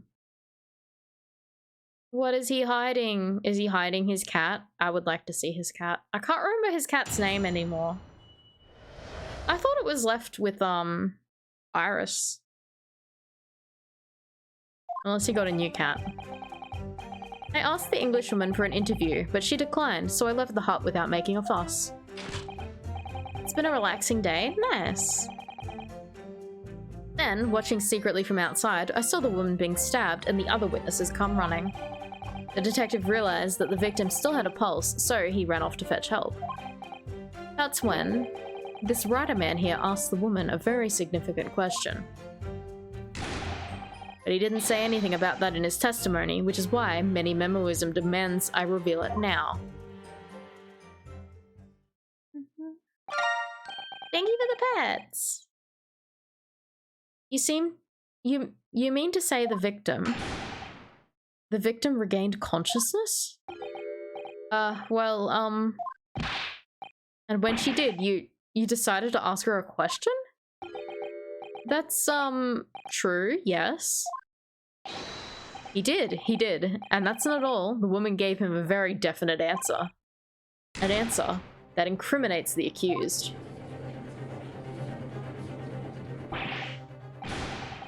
This is preposterous. Why am I only hearing about this now? Why didn't you mention this before, you yokel hack? It wasn't even a conversation.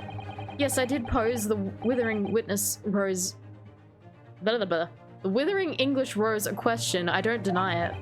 But she could no longer speak. She was barely conscious even. Counsel for the defense, I expect a thorough cross-examination to be conducted here. This court must and will know the truth. Absolutely, Your Excellency. The reporter is claiming that Miss Brett implicated Ray somehow. What on earth could have happened in that hut?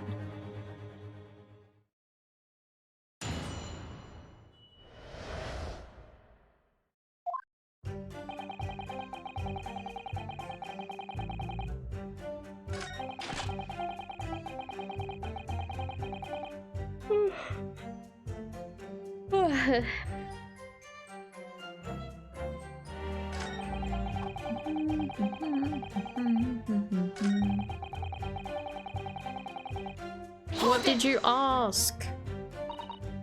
What question? What exactly did he say? Well now, you should hear that from the horse's mouth, I think. Don't you, Mr. Riderman? Ah. Out with it, you yokel hack. What did you say to her? What did you say to the dying Englishwoman? Well, in truth, I'd been catching crabs at the water's edge and building castles in the sand, you see. Oh, he was having fun! Well, the seaside is a place to be at leisure, I suppose, even for a grown man. But then, all of a sudden, from that little beach hut, a young girl's panic-stricken cries for help pierced the air. Ray. I ran up to the beach to see what was happening, to find the defendant leaning over the collapsed victim. As soon as Inspector Hosonaga saw that Miss Brett on the ground, he sprinted off to get help. And then, just a moment, I heard a faint moan. A moan from the dead Englishwoman. I nearly jumped out of my skin. But what did you ask her, Soseki-san? I asked her, who did this to you? Don't protract this any longer. How did the woman respond? She didn't. She said nothing in response. But...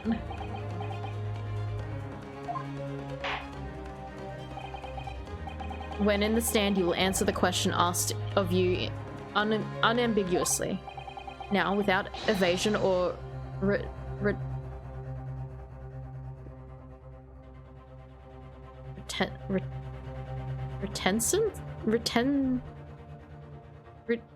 oh my god. Reticence. Okay, I demand that you amend your testimony. I will. I asked her who did this to you, but she never replied. Hold it!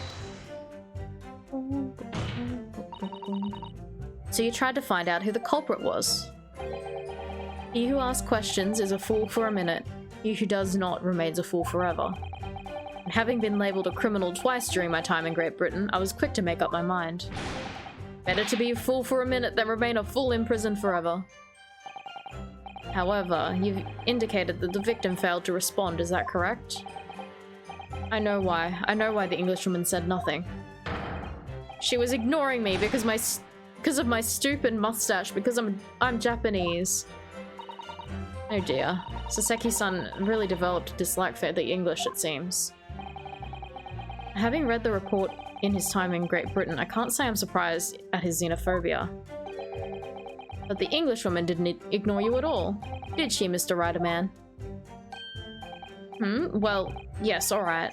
She did respond in a manner of speaking, I suppose. Ace racism. Yeah. She just lifted a trembling finger and pointed in the direction of the defendant. Oops. Saseki-san has been fidgeting constantly in the stand next to Mini Memo-san. Yes, like a naughty child who's waiting for punishment from his parents. It rather reminds me of you when you were younger. I was like that? Never mind that now. The question is, how far can we trust this reporter's account of events? We must focus our energies on gathering information and establishing facts. Alright. I was meant to press that. Oh. Hold it!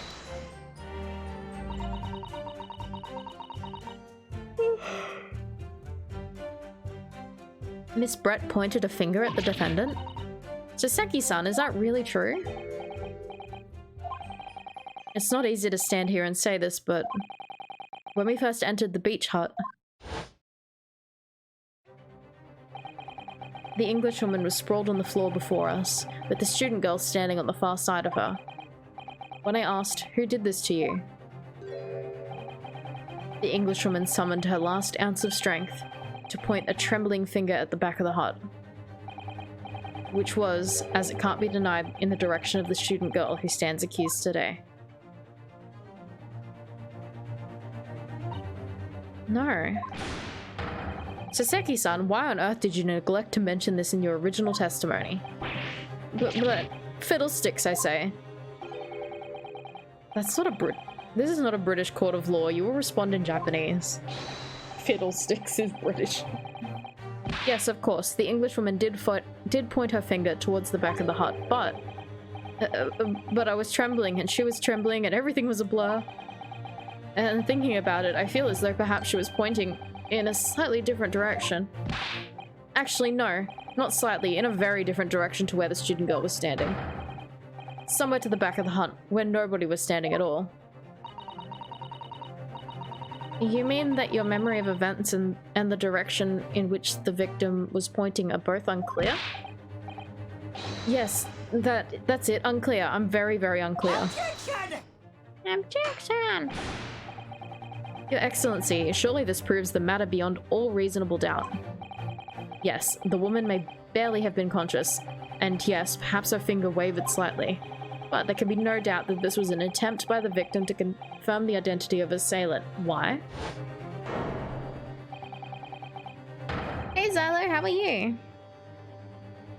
Because the court can see there was no other than the accused in the direction the victim was pointing.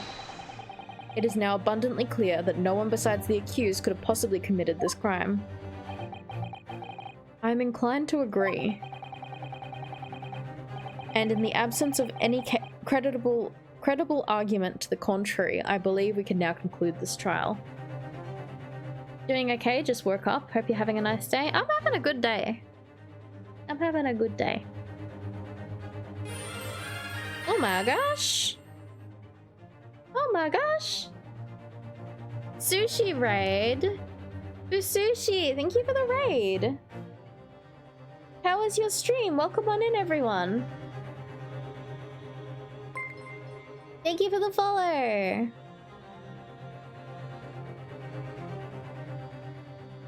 Is streaming have a nice day? What is a lumba? What the fuck does that mean? Lumba. Oh, What thank is you for the follow! I'm so confused. How's Ace Attorney going? Oh, It's left going well. mouse button. It's Sushi's birthday? Really? Happy birthday! Lumba. Thank you for the follows, everyone. For those who have not been here, I assume most of you have not been here. I'm Taxi. I'm an Undercat Girl VTuber. I play a variety of games. I do like puzzle games and adventure games like Ace Attorney. I hope everyone's having a good day. Everyday Sushi birthday. solved any mysteries yet. We are on the first case of the second Great Ace Attorney game. So we solved lots of cases in the last game. Welcome on in, everyone. Welcome in. I can't say hi to you all, but I appreciate you all coming in and saying hello. You've been wanting to check this game out? I'm loving it actually. Ace Attorney is one of my favorite series though, so I might be biased in that. But I think these are great Ace Attorney games. But yes, is it actually your birthday? Happy birthday.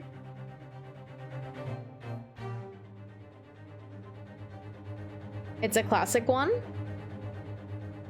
I'm enjoying it a lot.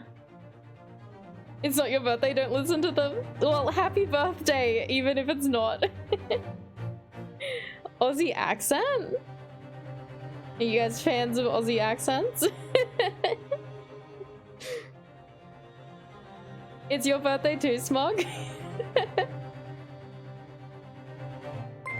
Thank you for the follow. You pass the hat around for birthday donations.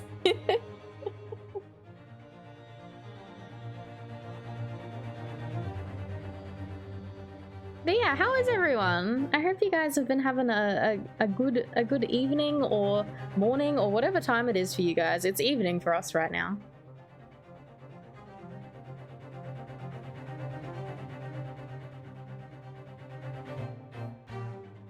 God, I wish I could have 364 birthdays a year. Unfortunately, we only have one birth.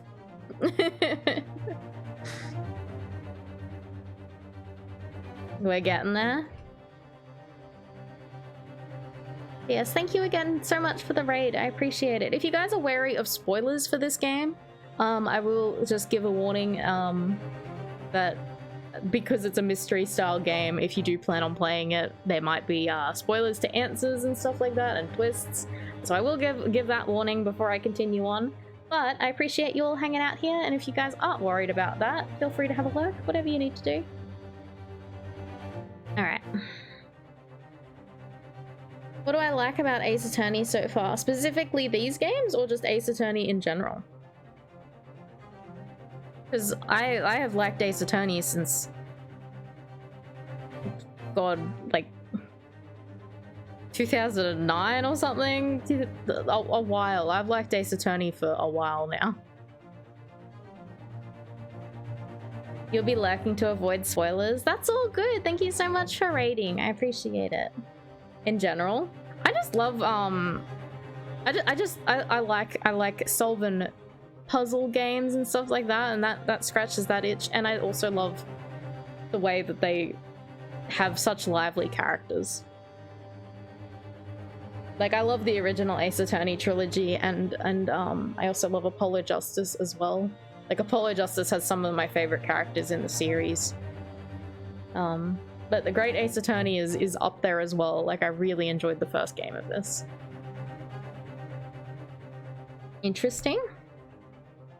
It's just something that I got attached to when I was younger. And I've always had a soft spot for the series. Even though I've not played all the games yet, but I do enjoy them.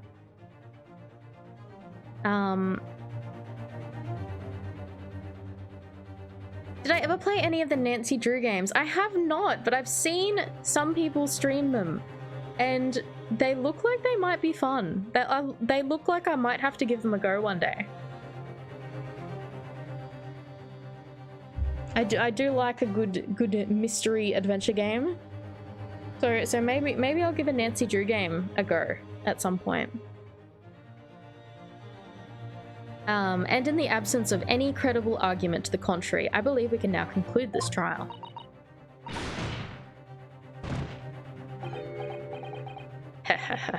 The headline's writing itself. Dashing lawyers hopes dashed. 92 point across the whole page. We'll do an extra edition. This is a serious blow, Susato. Unless we're able to identify the true culprit and substantiate our claim with evidence. The judge will give his ruling, and the trial will be over. But that's impossible, Father. We don't even know how the crime was committed yet. Impossible, though the task may seem, we have no choice. We must think back over everything we've learned thus far.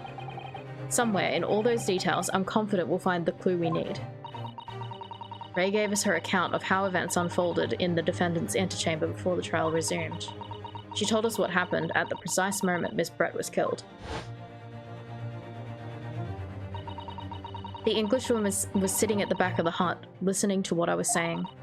And then, a moment later, she suddenly got to her feet, before collapsing on the floor in front of me, with a knife in her back. How could Miss Brett have been stabbed in the back in a beach hut that was empty, but for herself and Ray? Thank you for the follow, welcome. Somewhere amid all the information we've gathered so far, there must be an answer to that question. I take it then that the defense has nothing further to add. So, the gallant yokel student's luck's finally run out. I can't say I'm surprised. In that case, I'm ready to deliver my final verdict on this matter. This is a crucial turning point now. If I can't establish what really happened, it's over. If only there was an answer you figured out yesterday. Where was the real culprit hiding? How did he or she stab the victim? I know how. I wonder what happens if you say, I don't know.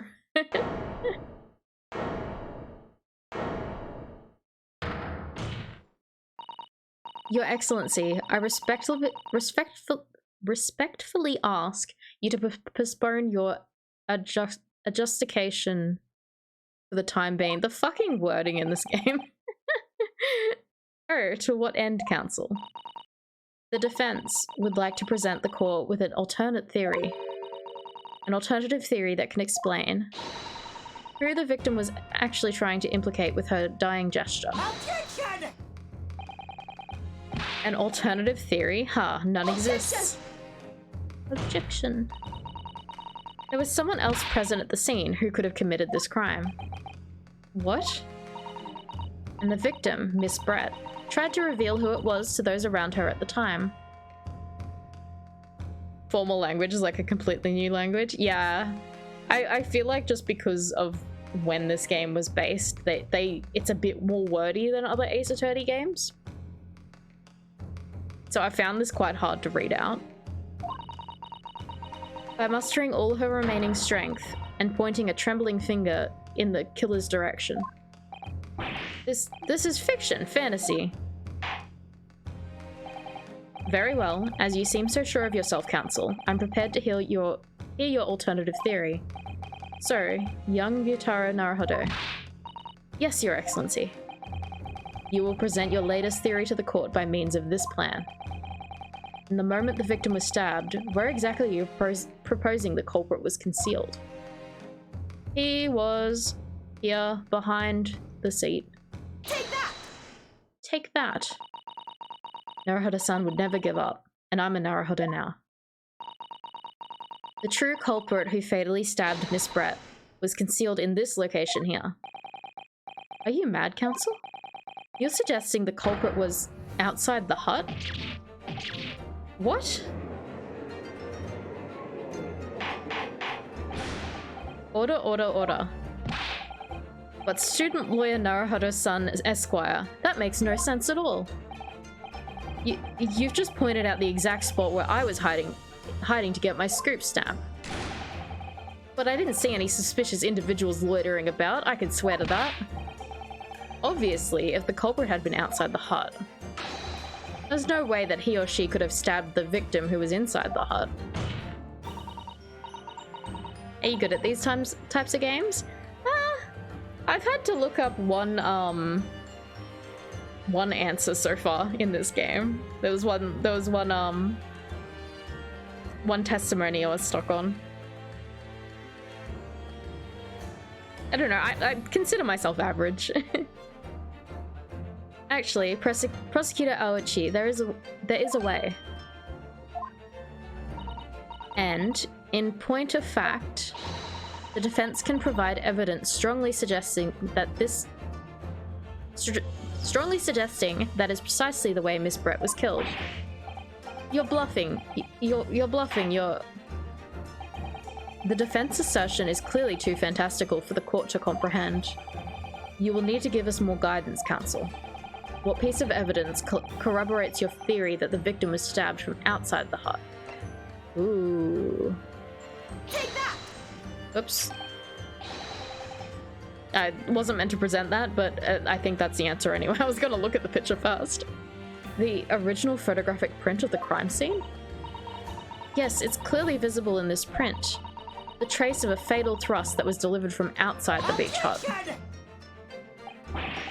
Do you take us for fools? There's no hint of any such thing.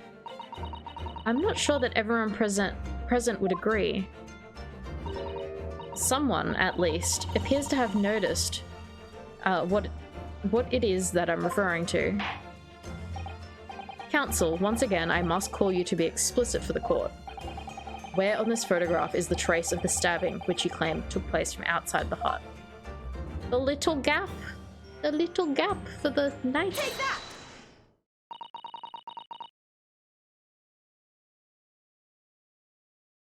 Good luck solving mysteries. Thank you. Thanks for dropping by. Look closely just here.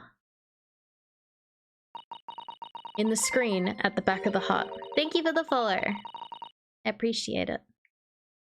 In the screen at the back of the hut, you can see the effects of a blade having been forced through the reeds. No, I can't. I can't see any such thing. It's true that the hut in question had 4 walls, as you'd expect, however, by parting the reeds, a knife blade could easily penetrate them. This is extraordinary. Yes. The true culprit actually stabbed the victim from outside the beach hut. And of everyone present at the scene, there's only one person who could have done that.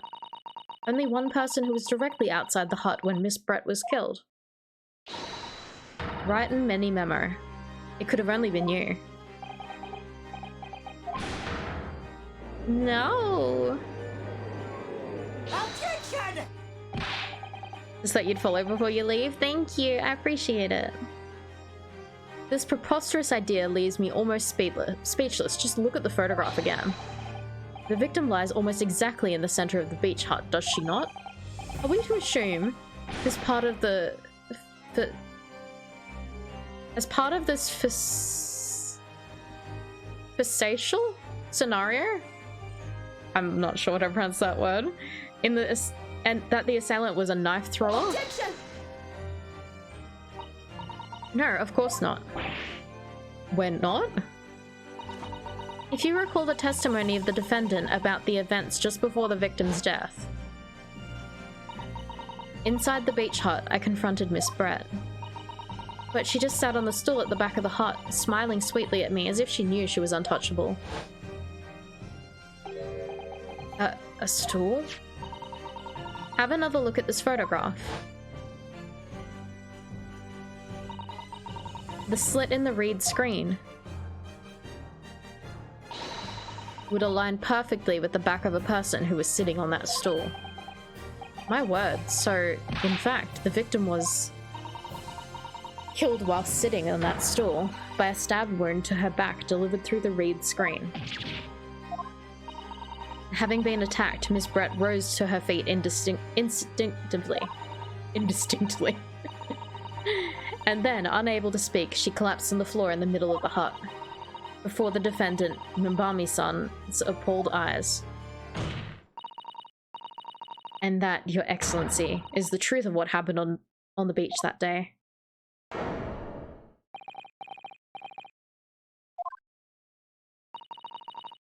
By your silence, Mini-mama-san. I take it that you don't deny the charge.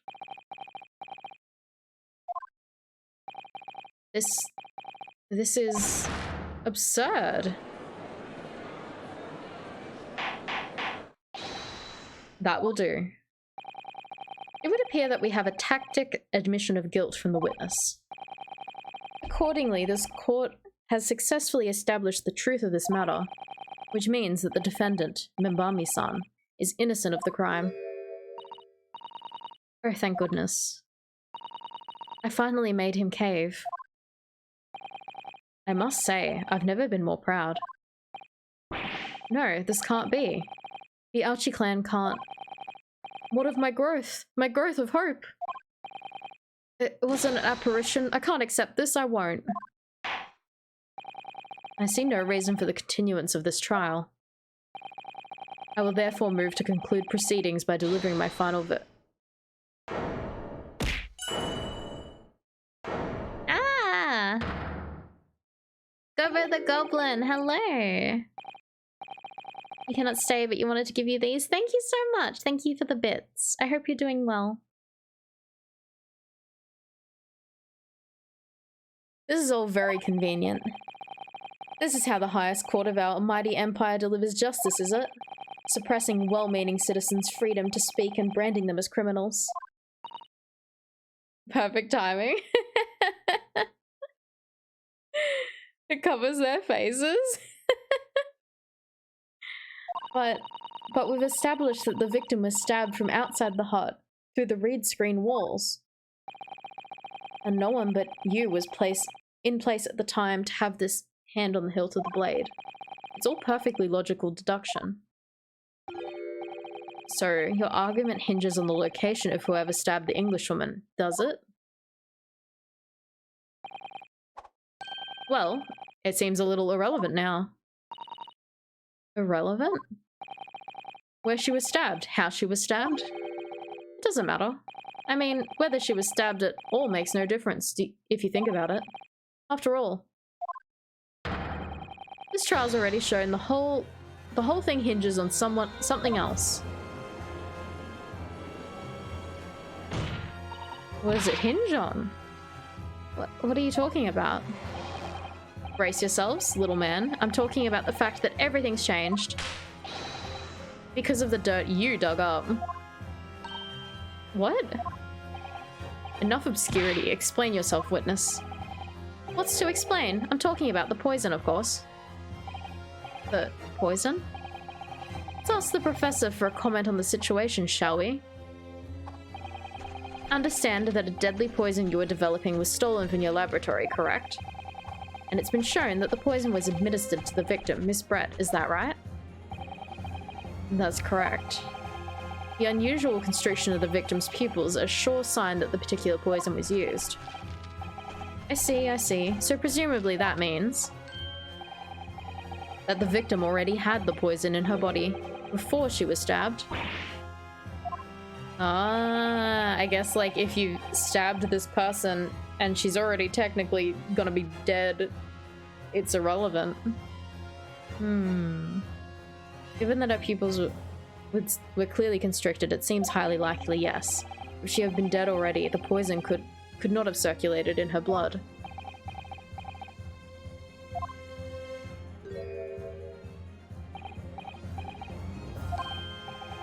How refreshing to hear the argument of a metropolitan mind. Precisely. It matters not a jot who stabbed whom in whose back and with whose blade.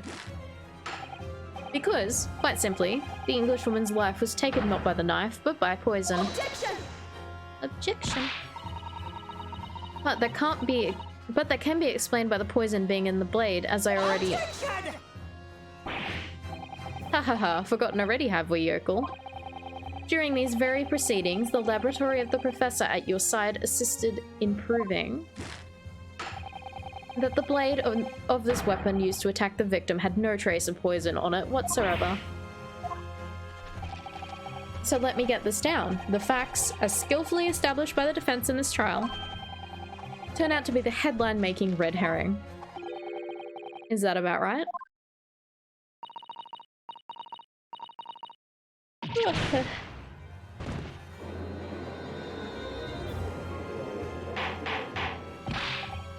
Order, order, order. But where does this leave us? How, in that case, did the poison enter the victim's body? There's an undeniably obvious answer to that. The lady must be most likely imbibed it. Imbibed? You mean she drank it? Have another look at the photograph here. As you can see, she does have a wine glass. A bottle of carbonated water and a glass had been knocked into the sandy floor in the beach hut. The poison could have been slipped into either. Somebody made Miss Brett drink it. Well, what do you know? Look at those dashing eyes. This will make a great front page shot. Hey, why the bewitching stare? After all, I'm the last person you should be looking at. It would make no sense at all that I poisoned the woman, would it? I mean, that's been established already. I love his expression there. Established? What are you talking about? It's very chaos-inducing. Don't tell me you've forgotten. It's a little hard to believe, given the person who's established it. It was you. Me? What on earth does he mean? Oh, let me capture those wide eyes. It's a prime press fodder, that is. It would seem that this trial is not destined to end yet after all. I hereby call upon the witness to give further testimony. That's great, that is. Let me give a shot of that magnificent beard, Your Excellency.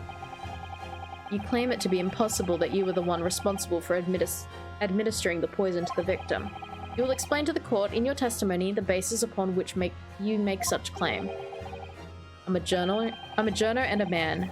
I've never tried to run or hide from anything in my life. I'm not about to start now, because that's minimalism. For a brief moment, I thought I'd illuminated the truth, but it slipped right back into obscurity again. Just where is this trial going to take us?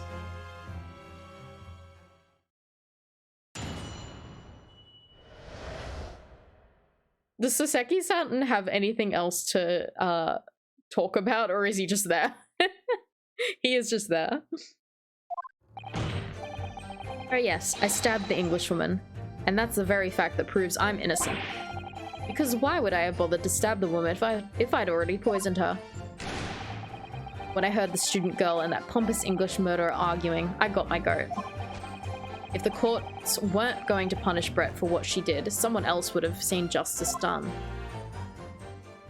So, would he... Okay, I don't know about the specifics. I mean, it'd be hard to say in this time and place anyway. But if you stabbed someone... Well, not you, but if someone stabbed someone who had already been, like, poisoned and was destined to die by someone else, and you stabbed them fatally, would you be still charged with murder? Like, how would that work in court? Good start. Hello, Heavy Roku. Like, I wonder, like, I guess maybe attempted murder? If you technically didn't cause the fatal death in them, maybe you would be attempted murder? People die when they are killed. Hello, Jima. Yeah, surely there's something you'd be charged with. I guess you'd have to prove what actually was the cause of death. If it was, you know, well, I mean, the cause of death was hemorrhage, was fatal hemorrhage. So technically, it would have been the stabbing that caused it. So you admit it then, that everything happened as I described. That you were the one who stabbed Miss Brett in the back through the reed screen. You can't blame this miserable country of ours. Country that bows to the pressure of foreign powers and lets murderers walk free. What kind of future can a country like that have? Surely you'd be still charged with something. I mean, the intent was there, so maybe attempted murder, if anything. Yeah. You get charged with different things in different places. Mutilating a corpse? But if they were still alive, like if they were still alive, but were going to die very shortly because of a poisoning or something. Okay, how about something a little more direct? What if someone was stabbed and they were bleeding? It was like a fatal stab wound. They were bleeding a lot. But then you just happened to put a pillow on their face and suffocate them while they were bleeding to death. Would you be like, oh no, I didn't do it because I didn't stab them?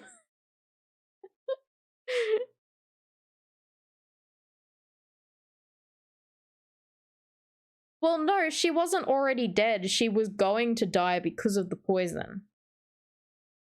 Like, the poison was basically a death sentence. Anyway, very, very shortly. Very, very, very soon death sentence. You could have cursed her. What? Cured.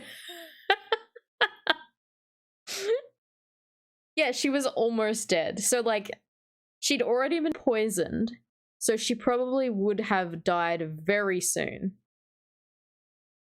Like, almost Christmas. This is making you think. You can curse her as well, but it costs more.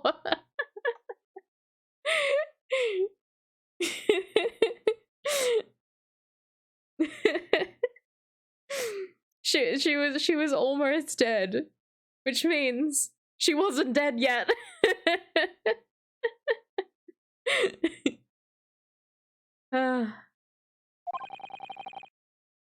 Slap bang in the middle of that charming lady's back, I plunged a blade of sweet justice right in there.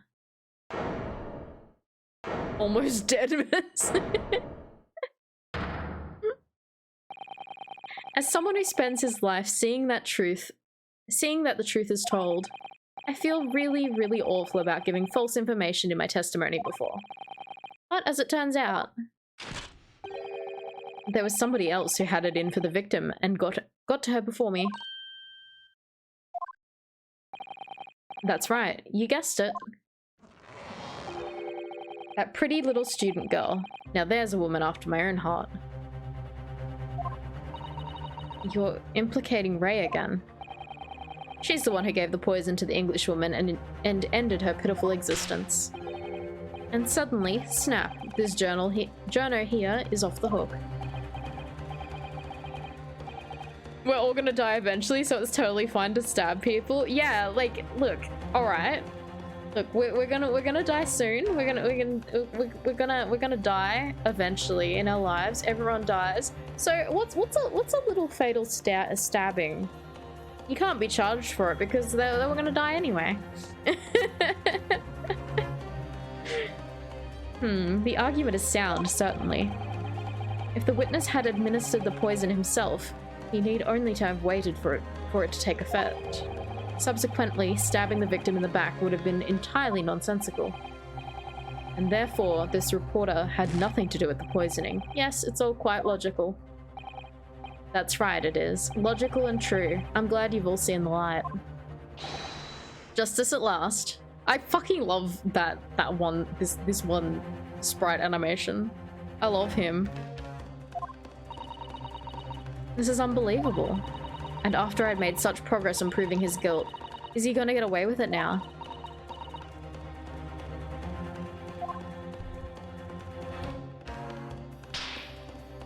Snap. Think of Kazuma-sama and Naruhodo-san. They never stopped looking for a way forward until the judge's final gavel. Very well then, counsel. Proceed with what I assume to be your final cross-examination on this trial.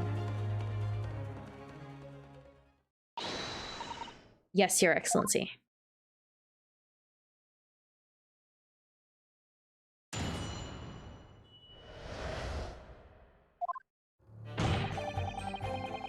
Oh yes, I stabbed the Englishwoman, and that's the fact that proves I'm innocent.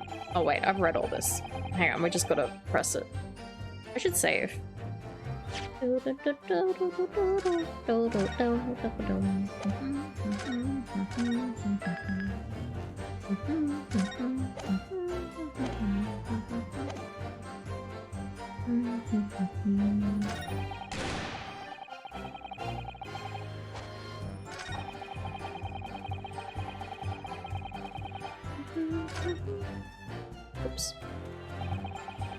If the victim had unwillingly taken the poison already, the reporter would have no reason to stab her.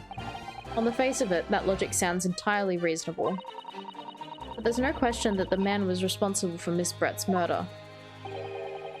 We could think of a plausible explanation as to why he might have stabbed her even after the poisoning. I feel sure that everything would drop into place. That's what we should be looking for. Do you think the bird, the swan, also drank the poison and that's why the swan is also dead? Kinda tempted to get an Ace Attorney game. This is kind of fun. The original trilogy goes on sale quite cheaply on Steam and stuff. So I recommend starting there. You could also definitely start with these games as well. They're pretty unconnected in terms of knowledge needed. You keep an eye out? Yeah.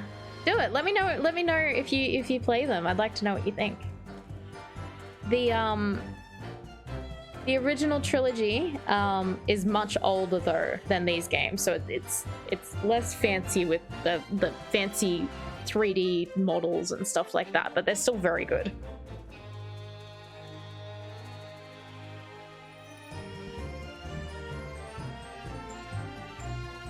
The foreign port? Was there a foreign port of Ace Attorney? You think you might know the evidence that shows why he stabbed her despite already poisoning her? I'll have a look. I'll try. You're not a true fan. I feel like maybe there was a foreign port that was Japanese only.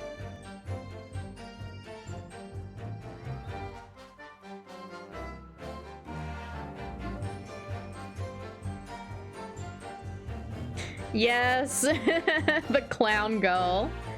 She's from one of the, I think she's from Ace Attorney 6, maybe? Or 5. One of them. I've not actually played the game with her in it.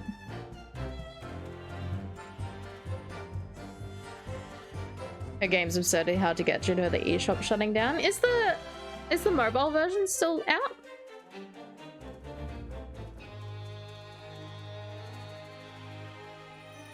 Yeah, I'm really waiting for a port of those games. I don't know why they've not done it yet.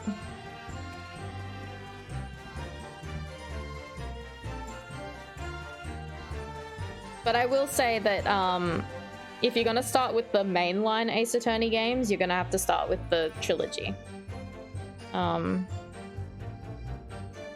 Rather than any of the like Ace Attorney 5 or 6, whichever one she's in.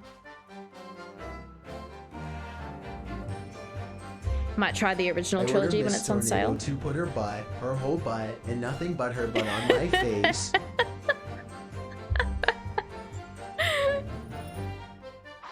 Is that right, Dermy? Yeah, definitely try the original trilogy. It's very fun.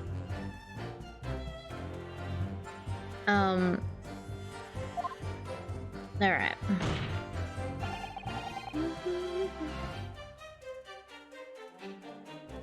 Okay, what do we have in our evidence?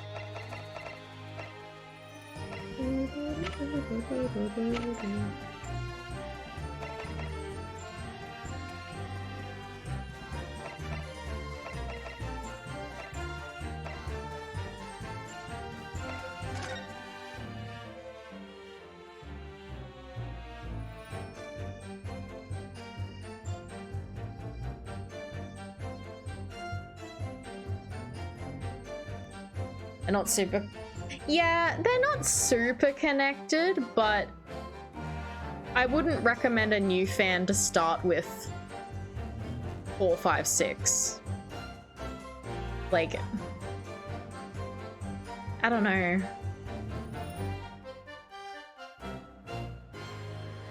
There's like reoccurring characters and stuff like that that I think might mean more to you if you started with the original trilogy.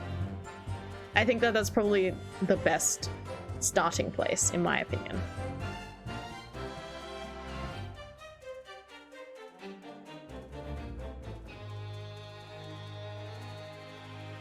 Alright, so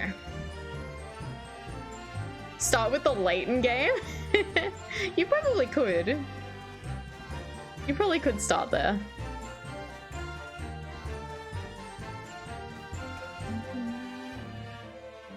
Alright.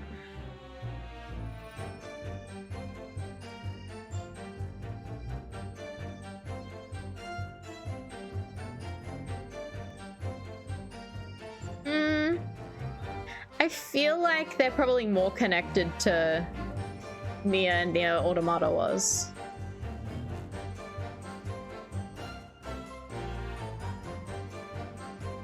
Like Apollo Justice is kind of a soft reboot, but then if you count 4, 5, 6 as like a second trilogy, they're very much like... Thank you for the follow, welcome. They're very much like, I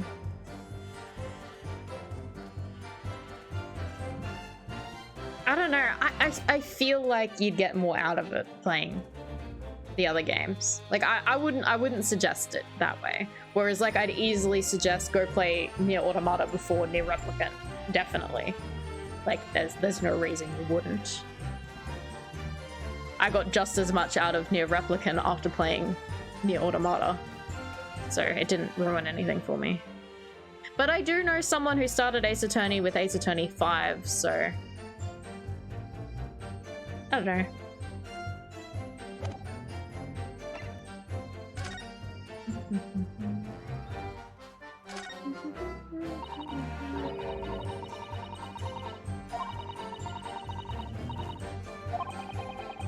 Hey Valiant Hero, how are you?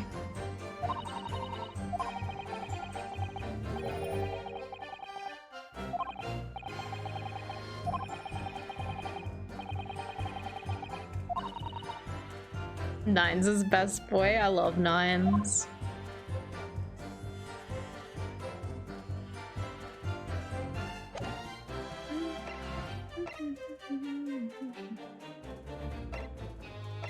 Oh my god, I'm unsure.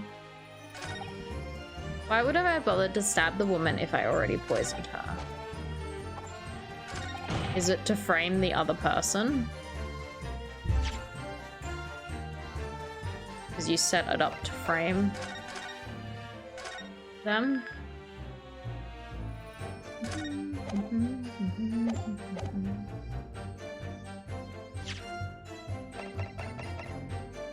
Objection! How is that not it? You're set up to frame someone. Alright.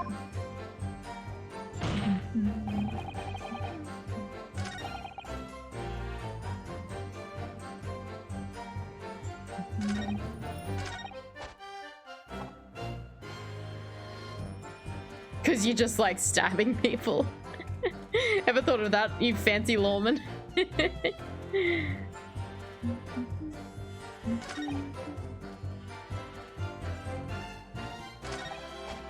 Alright, let's just press them all. So you admit that you had murderous intentions towards Miss Brett then? Ha, the woman's very existence offended my sense of justice. Your sense of... He's claiming some sort of righteous indignation. She was pure evil, a cold-blooded killer who committed murder right here on this Empire's soil. He also killed someone. But did our good-for-nothing government do anything? Not a chance, so I had to step in. Fly the flag of justice? Put things right for the people? Yes, it was my civic duty. That's what drove me to do it. So, in summary, murderous intentions then. Whatever you want to call it, point is... that Englishwoman, it was a blight. She had to do what was right. So I had to do what was right for society. What about follows? Whoa, thank you.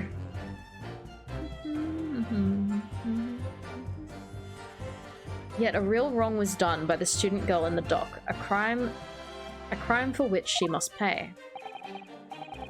Obviously, because the poisoning was nothing to do with me at all. Heckin' bots, I know.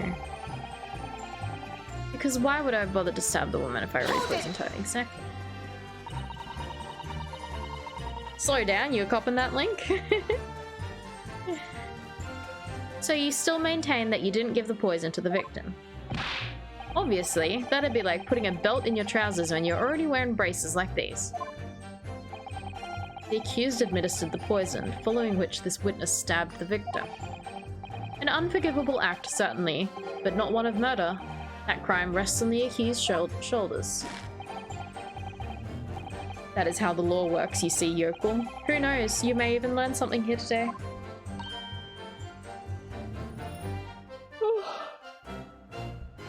Good, I don't have the stamina to read games anymore. I get so tired. 2 consecutive attempts on her life in the space of minutes. Quite a day for the victim. Do something that evil and you got it coming. That's how the law works. The law of reckoning. That's not the kind of law this court upholds. You will reiterate why you were compelled to stab the victim then, witness.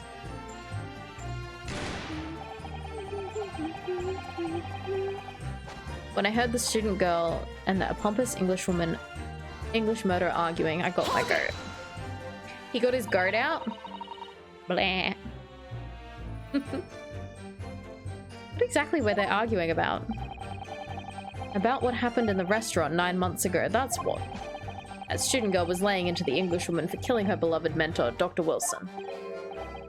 Yes, John H. Wilson. Professor of Medicine, invited here from England by Professor Mikotoba, no less. Right, but the Englishwoman just jeered. Her case was to be heard by the British Consular Court in Shanghai. However, there is little doubt that she would simply have been acquitted and sent back to her homeland a free woman. It was eating that student girl up inside. You could see it. I really felt for her. Ooh. Ooh. Yeah, get him. I can't stand here and listen to this tripe. Ray. Young girl, you stand accused here. You can't just blurt out whatever you feel like. No, you can't. Sorry, but I'm in the middle of some very important testimony here. Just keep quiet and listen. But this awful man is making all this up. Susato, please, you have to make them listen. Susato? Return to the dock at once, Membami-san. We're in the middle of a cross-examination. Your Excellency, please, I implore you. That journalist is clearly not a trustworthy witness. Exactly, he's a filthy, rotten, black-hearted, bigoted, dirty, great peeping Tom. Whoa, take it easy there. Please, I really think the court should hear what the defendant has to say. Your Excellency, I see no need whatsoever to entertain the accused remarks. I will grant the request of the defense. Whoa. But Your Excellency, this is likely to be the final cross-examination of these proceedings. As such, I believe it would be ill-advised to stifle the defendant's obvious concerns. So, whilst recognizing that this contravenes regular protocol, I hereby call upon the defendant to speak. Thank you so much, Your Excellency.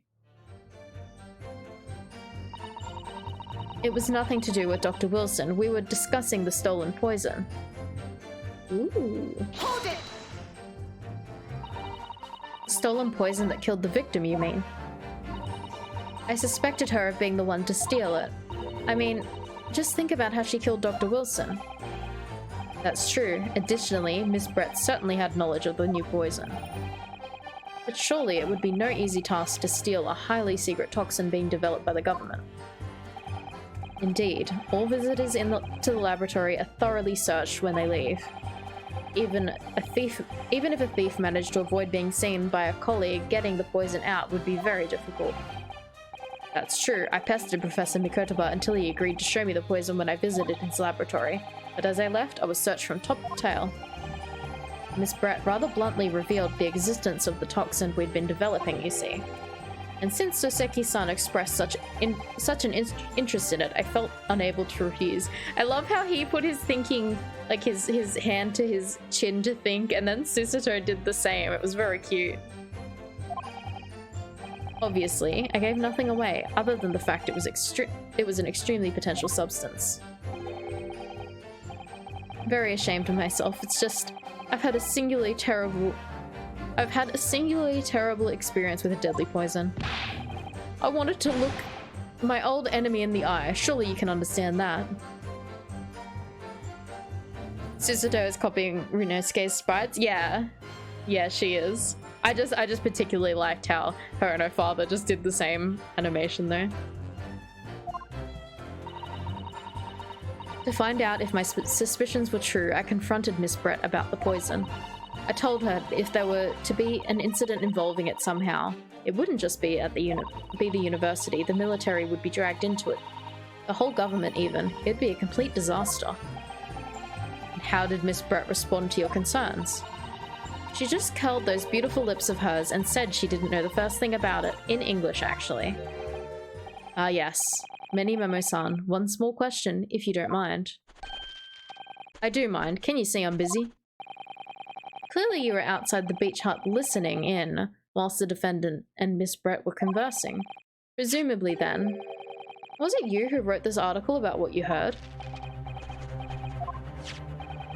Exclusive deadly poison stolen from Yume Medical Research Laboratory. The story was published in this morning's edition of Shoyu News. The details are too accurate for it to have been written by anyone else. Sorry, don't know what you're talking about. Yes, look at this. This is an entire article. It's almost what I said to Miss Brett, word for word. Well, Many Memo-san. As a journo, and as a citizen of a free country, I don't have to reveal my sources. That's a founding principle of Many Memoism. Father's clearly right about this. That reporter did write that article, and he based it on what he overheard from outside the hut.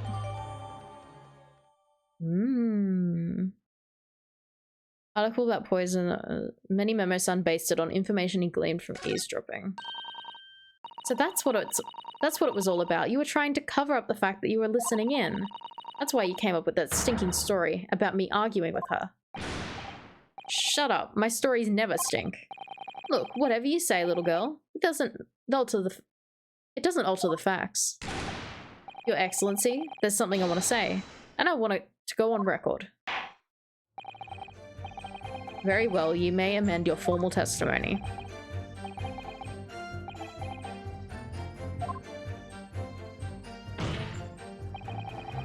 Point is, if you poison someone, there'd be no reason to then go and stab the person as well. Hang on, what did he fix?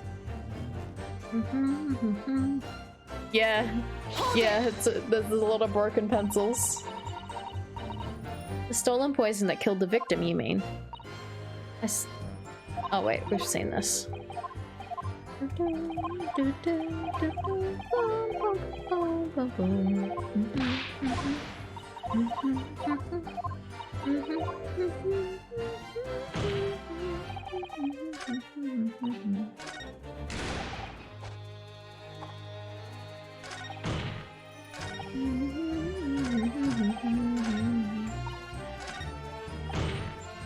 If you'd poison someone, there'd be no reason to go stab the person as well.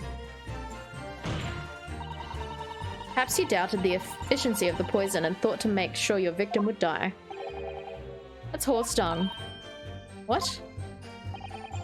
That would be like pouring pepper on your Chinese ramen before you even tasted it. Completely reckless. Although, it might surprise you to learn that I'm a bit of a impetuous pepper pourer as it happens. Once the victim had taken the poison, she would have been only minutes away from death. And yet, this man then proceeded to stab her in the back as well. There has to have been a good reason for that. If it was the reporter who gave the poison to Miss Brett, then clearly, he must have done it prior to Ray entering the hut. Yes, that's undeniable. But between him leaving the hut and the victim being stabbed, there was one very crucial change in that situation. Sorry, what change? The reporter overheard the conversation between Ray and the Englishwoman. That's when Many Memo-san first found the exact nature of the poison he used. That could be the key here. Oh, okay, hang on.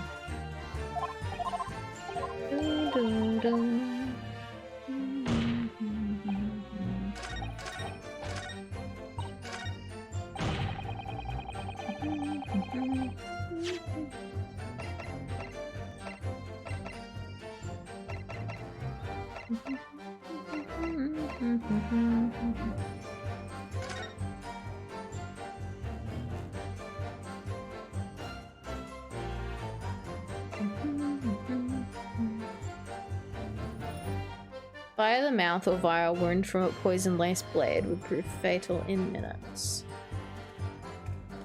Current methods cannot detect the newly developed chemical. The university would have been insulted. Onset symptoms occurs in minutes, starting with impaired breathing and ending with acute contraction of the pupils. Prior to death, such symptoms would be suggested with this toxin.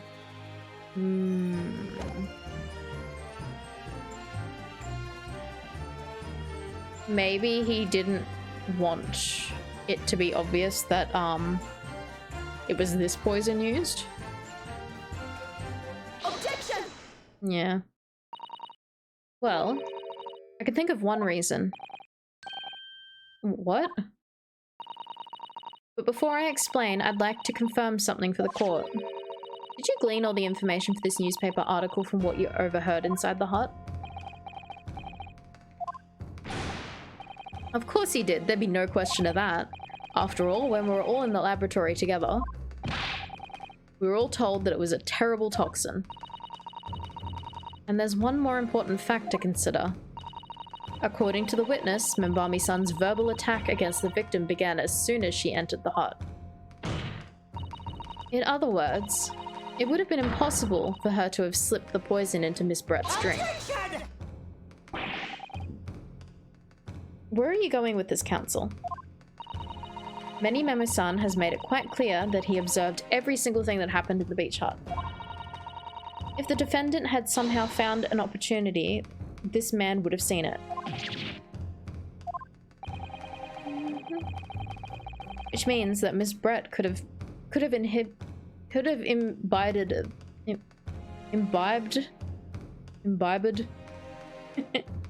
the poison whilst the defendant was present.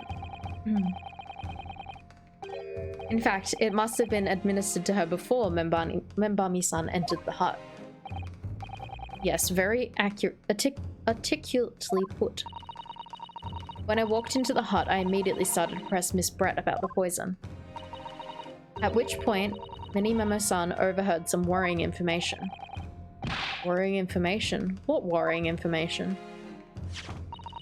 The information which subsequently included in his newspaper article, namely, that the poison was being developed in strict secrecy and that it couldn't be readily obtained. Absolutely. In fact, that's quite an understatement. The only possible place it could have come from is my lab. And furthermore, anyone affected by the poison would exhibit telltale signs in death. The extreme constriction of the pupils, yes, it's quite stark when you see it. There are other poisons that show similar symptoms, but not among new substances that are undetectable. In other words, it would be clear that the victim's life had been ended by the use of this particular poison, which would reduce the number of suspects only by a handful of people. Everyone in my laboratory is aware of the unique properties of the toxin we've been developing. None of them would be foolish enough to attempt to use it for some nefarious deed. Membami-san being no exception. Therefore, we can conclude that whoever administered this unique poison to the victim was a layperson unaware of its telltale properties. Ugh. In other words, someone like you, right in many Memo.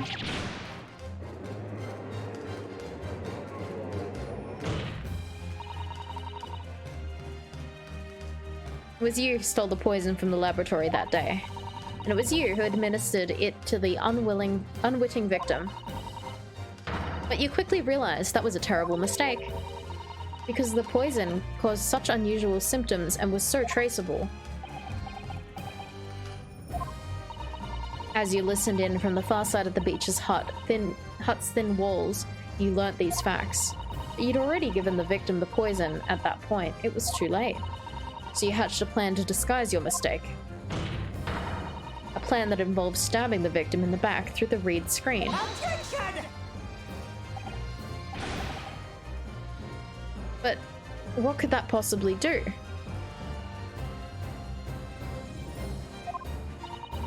Isn't it obvious, Council? The plan was to kill Miss Brett before the poison could take effect.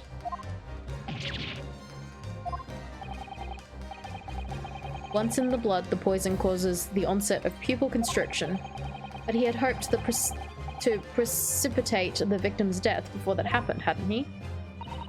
Exactly. Because without any revealing signs of the new secret poison's use, no one would ever have suspected. This is extraordinary.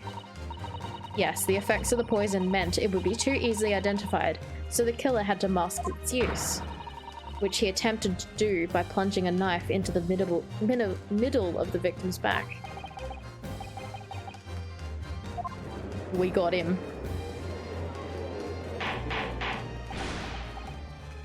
Order. The argument presented is sound. The court is satisfied that it warrants consideration. Does the prosecution have a counter-argument it wishes to put forward? Well, there are a number of... I mean, yes, I counter completely. Objection! The prosecution's evasive response clearly shows that in much of the same way as he nurtures the remnants of his top knot, he is clinging to lost hope. But lost hope?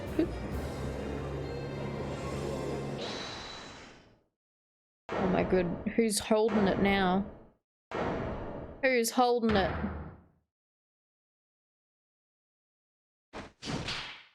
Threw it on the ground. Ah, you pathetic, useless fallen samurai. Fallen? Who are you calling fallen? My... turned away. It's gone. I don't need a counter argument. What are you talking about? It should be blatantly obvious. I stole the poison, you say. Gave it to the victim, you say. Stabbed her, you say. Lots of fine theories. But I don't need a counter argument because you don't have an argument yourself. Where's your evidence? Yes, you make it sound so plausible, don't you? But with evidence, it means nothing. Whereas I base my news on facts. Facts? What do you mean? Explain yourself. I mean, what the professor said earlier in this trial. It's all here, in my many memos, every word, every slip of the tongue, all noted. That's what the Shoyu News is famous for. It's the power of the printed word. But surely it would be no easy task to steal a highly secret toxin being developed for the government. Indeed, all visitors in the laboratory are thoroughly searched when they leave. Even if a thief managed to avoid being seen by myself or a colleague, getting the poison out would be very difficult. How's that then? Blown the story wide open? See, I, write in many memo, a mere reporter from the Shoyu News, couldn't possibly have stolen that poison from the professor's laboratory. She is dead. But there can't be any question of it. He must have stolen the poison that day. He stole it and used it to kill. And if that's the case, as you've identified, the poison itself is the definitive evidence we need. Because whoever stole it from the laboratory that day is the true culprit here. What's your point, you annoyingly handsome country bumpkin? Annoyingly handsome. Everyone is in love with her. Yeah, I expected it to be a framed thing, but My point is this. There's no way that you, Mini Memo-san, could have stolen the poison that day. I've heard enough verbal conjecture now, thank you. What the court must be shown is evidence. What proof do you have that this witness stole the poison that day in question? It's in the pen. The proof, Your Excellency, is this fountain pen. A fountain pen? How can that possibly be relevant? These magical pens somehow seem to have enough ink to write many thousands of kanji characters. I believe they arrived in our country for the first time some 15 years ago now. Bah, I swear by weasel hair calligraphy brush. By a weasel hair calligraphy brush and nothing else, these newfangled pens are merely a fad. Well, as a forward-thinking man of words, obviously I love my fountain pen. Suck up a soupcon of sumptuous ink, and one's work is awash with words in the blink of an eye. That's right. Fountain pens have a small reservoir in the barrel, into which ink is sucked up through the nib of the pen in order to write with later. What does all this talking of sucking up ink have? Ah.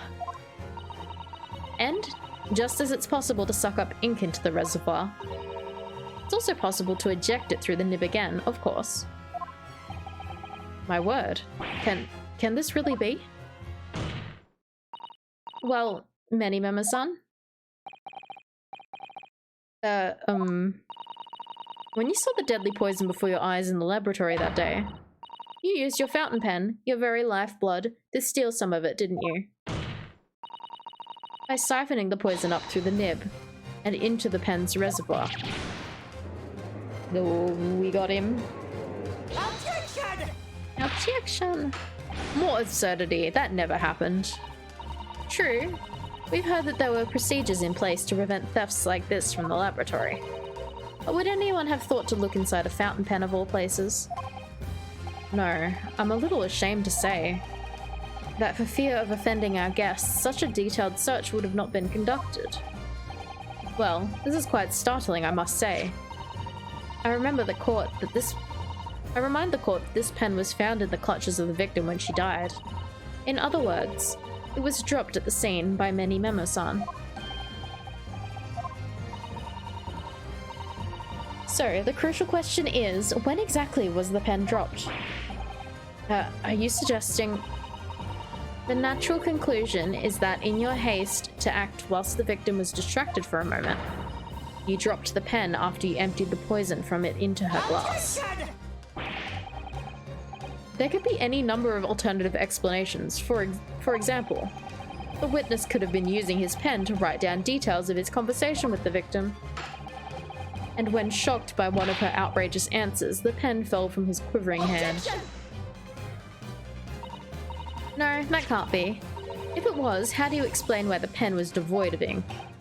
What? As you can see for yourself, if you examine the evidence, there would appear to be no ink present in the reservoir.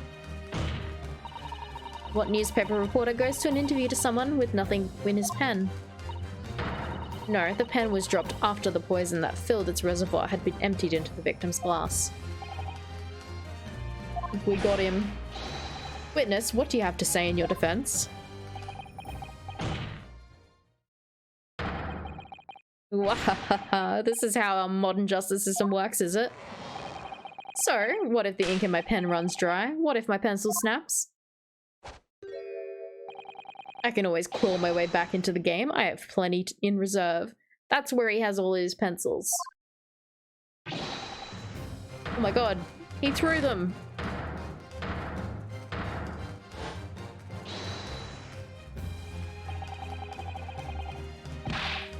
I love him. He claimed I sucked up the poison into my pen. That's a wild speculation, nothing more. If you thought you could bring down a fine, upstanding citizen with a trick like that, think again.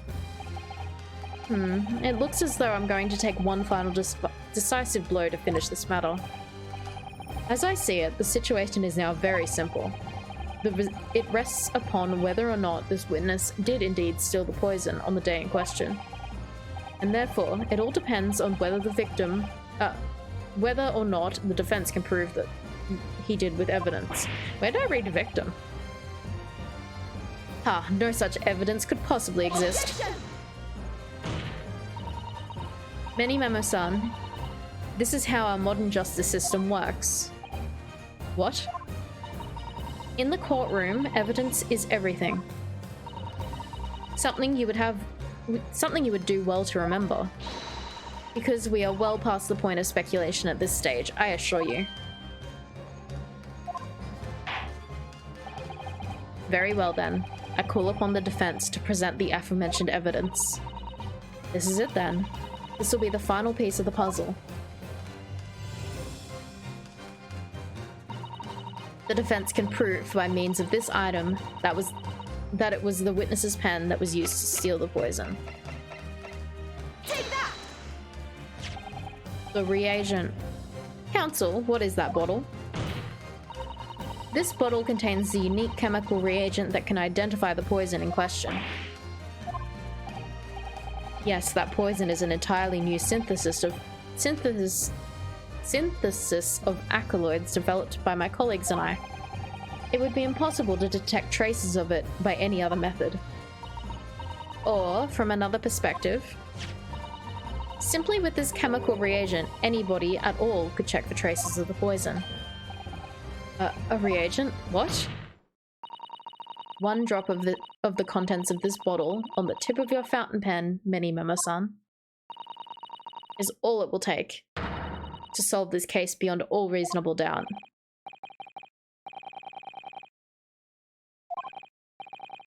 No, you can't. I won't. Your crimes are bad enough, but at least know when to admit defeat. Your Excellency, the defense requests permission to carry out the test on the fountain pen at once.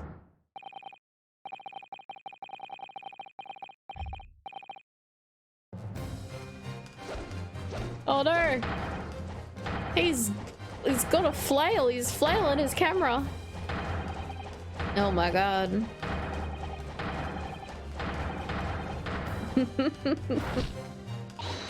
I love her. I love her. I love them both. Ah! They are girlfriends. Did I do it right? Was that Susato takedown, wasn't it? Not quite. That was a Vyutaro takedown. I love them. They are girlfriends. They are in love. The instant the first drop of the reagent touched the nib of the fountain pen, it was clear to everyone present.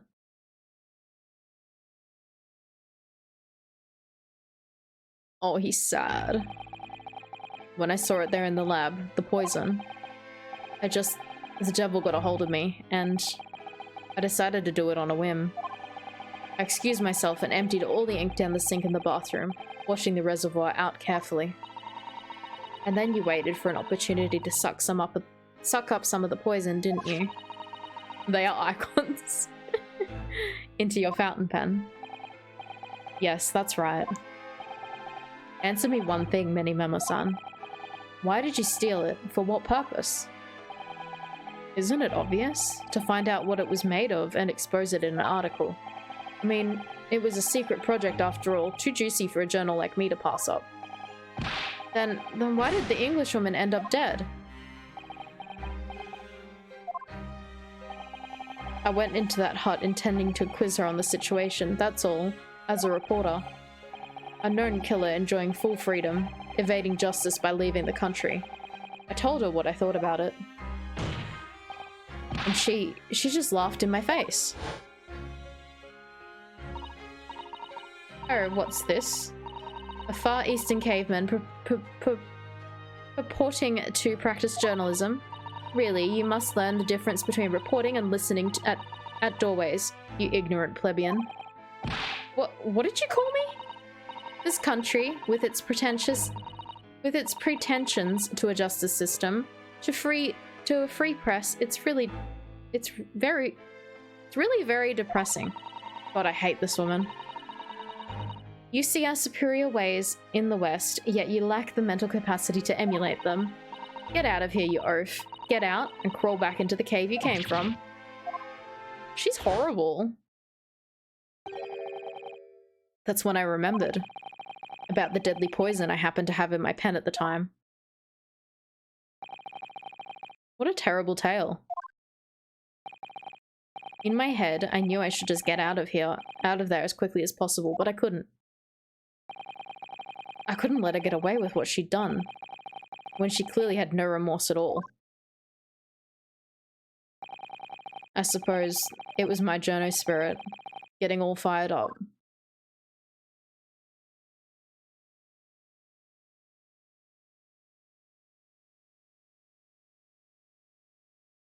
Look, he was just taking out the racist woman. Good on you, King. I'd like to ask you something. Yes? You often talk about justice. But surely as a journalist, you could have used other means to deliver the justice you sought. There's no justice in the press. Sorry? After that trial 9 months ago, I kept digging and digging to find out what happened in the courtroom. And finally, I discovered the truth. It was a cover-up, that's what it was. A cover-up? What do you mean? I would remind you of your position, witness. Be careful what you say. Oh, come on. Doesn't it strike you as strange? We're suddenly not allowed to convict a foreign national? Consular jurisdiction should never have come to it. And yet, that puffed-up Englishwoman was going to sail away into the sunset a free woman. The only possible explanation is that, behind the scenes, some deal had gone down between Britain and Japan. What sort of deal? I'd done my research, dug up all the dirt. It was all ready to be published. But you know what happened? The editor just tore the article up. He came under pressure from the government, you mean? If our government is going to let criminals walk free, if they're going to crush the free press, then what choice do I have but to see that justice is done myself? Let's not forget, Menimemo-san, that you committed murder yourself and you tried to lay the blame on the defendant's door. I'm sorry, but you'll know better than Giselle Brett. What? The truth is, you have no right to talk about justice at all. I suppose.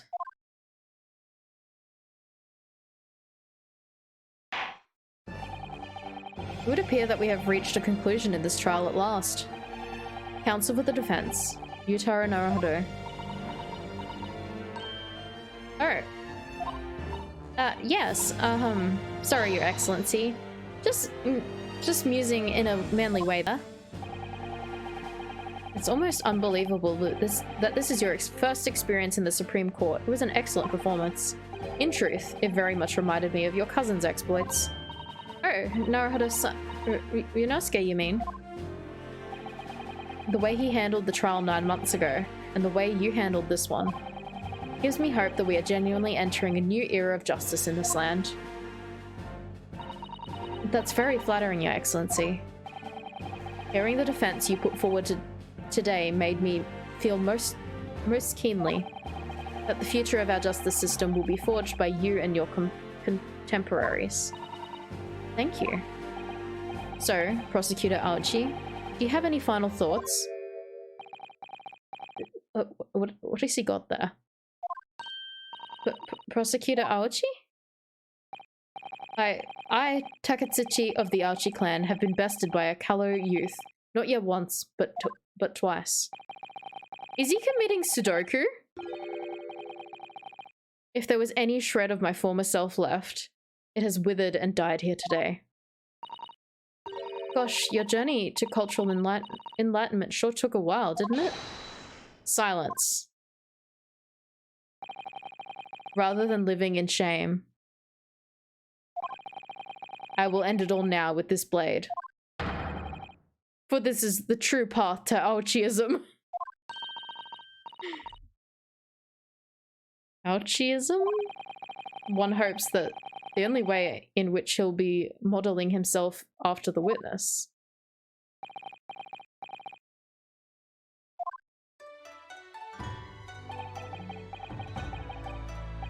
Spring of my top knot.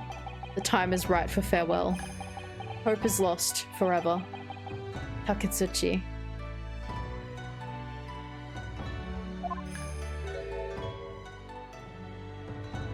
You can't do it. Ah!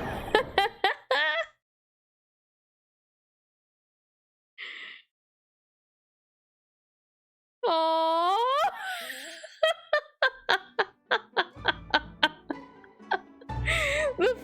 the fucking Kazuma music in the background though is getting me.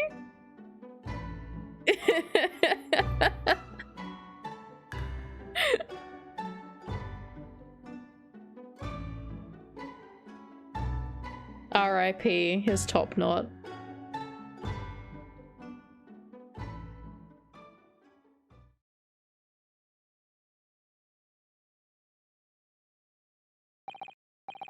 Now, in regard to the defendant, Ray Membami-san. Ray member me. Yes, Your Excellency? I have reached my final verdict. I hereby find you not guilty. Yeah! Whoa, the sakura petals. No confetti this time. Sakura petals.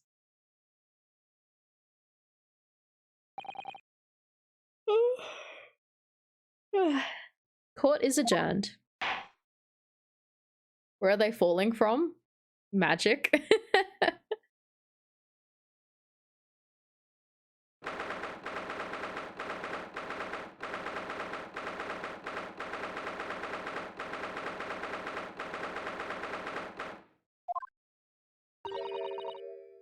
It's over. My heart is still pounding in my chest though. It's all I can do just to stay standing. Him! Lawyers have such great responsibility, such a great burden to bear. Don't they, Naruhodo-san? Angry typewriter noises. Susato, Susato! Aww. Thank you so much. You were so dashing in there. Ray and father. Honestly, I'm so touched by everything you've... Oh no. I think I'm gonna cry. It wasn't easy, but together we made it. I was on the verge of tears at the end too. The only reason I'm still here is because of you. Oh no, I can't take the credit. It took courage to tell the truth. In there. You did so wonderfully, Ray. I would have to say that congratulations belongs to you. Now kiss. Susato, don't be so standoffish. Sorry? We're friends, equals, and the trial's over, so no more of this formal super humility nonsense. It's time to celebrate with swagger. Throw caution to the wind. Oh my god, they got swag? Caution to the what? I'm the great defense lawyer, Ryutaro Naruhodo, and I'm taking you to the milk bar tomorrow. Or something. Right, I see. I'll, think about it, Ray. She wants her to roleplay as Yutaro. Milk bar. At any rate, we really knocked the wind out of that horrid man, and it felt so good. Yes, it was satisfying. It really was. Isn't there anybody else we could throw together? I hope you're not looking at me, Ray. Oh my goodness. No, of course not. Of course not. There it is at last, Ray's lovely smile. You fought for your friend to the very last. As your father, I'm extremely proud of you, defense attorney Ryutaro Naruhodo. Thank you, but I couldn't have done it without your help. Anyway, it's time to bid farewell to Ryutaro, I think. I shall miss him in a way, but it's back to Susato Mikotoba now. So, I'll never see him again then. What a terrible shame. What? Whoops. They didn't know. They didn't know at all. Mikotoba is a daddy, right? What is happening? Saseki-san and Inspector Hosonaga, I do hope you've been keeping well. Is that really you?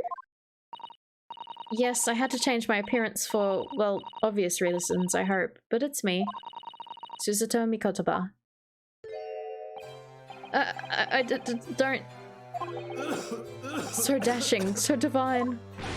No. Doubtly dashing, yes, and devilishly divine. Look at you. I had no idea Miss Susato's son, Esquires.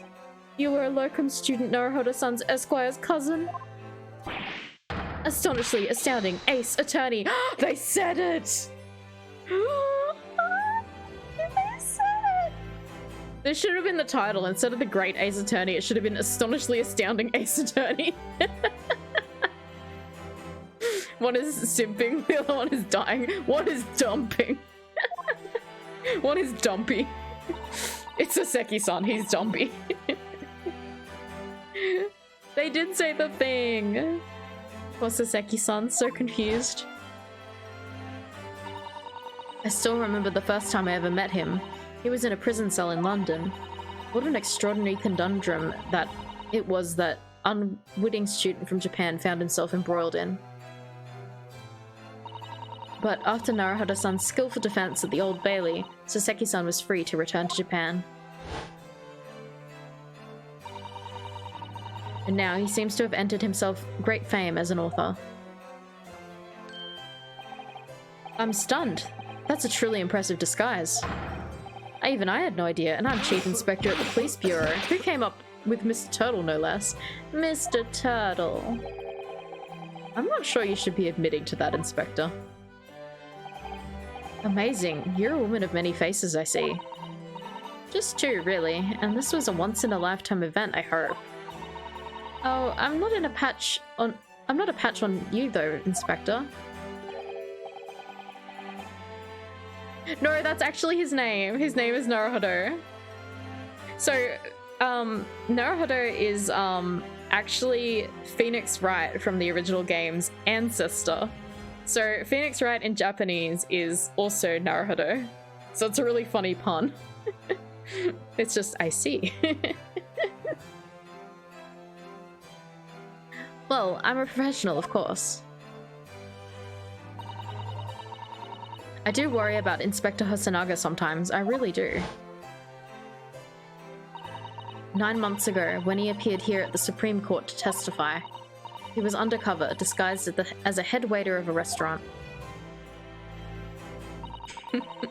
And then on the steamship to Great Britain, of course, disguised as a sailor to keep us safe on the journey. Though that didn't help you, did it, Kazuma-sama?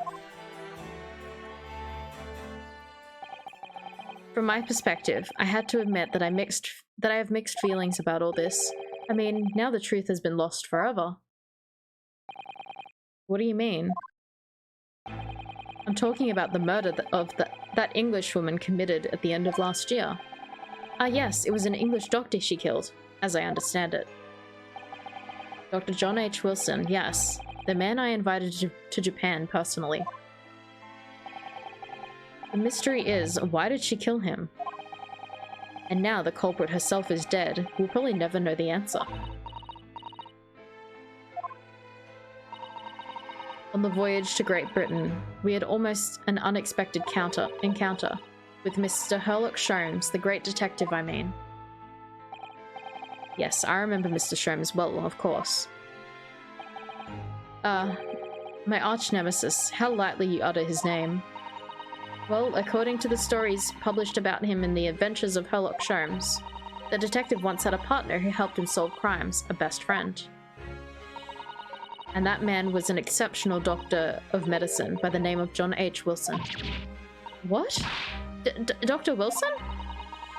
I just can't believe that it's a coincidence. I think that English doctor of medicine killed here in Japan 9 months ago must have been the friend and partner of Mr. Sholmes. They were partners. And if that's really true, then the poor girl won't ever see her beloved father again.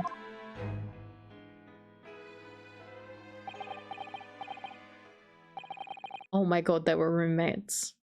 As you know, I traveled to Great Britain once myself to study. It was around the time you were born.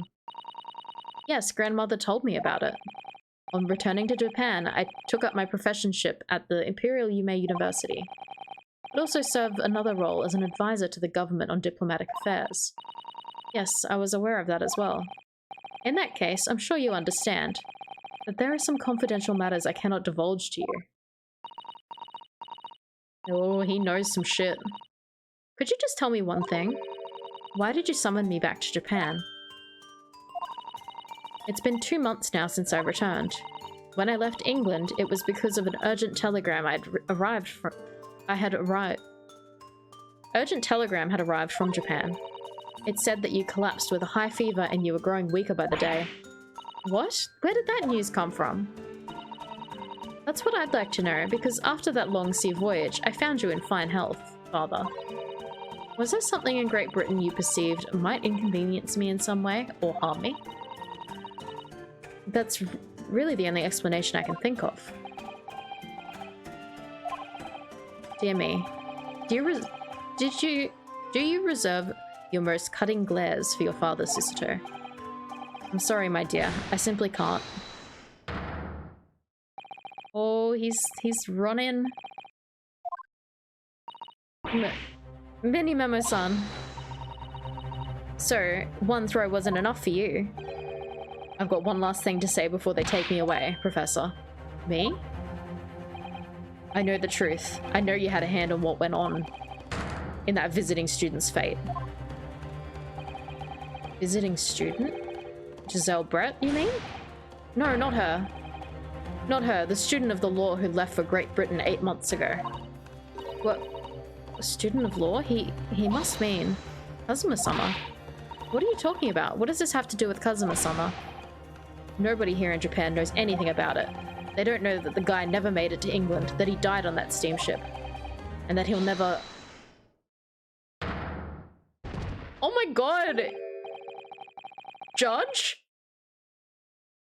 Judge? Hello?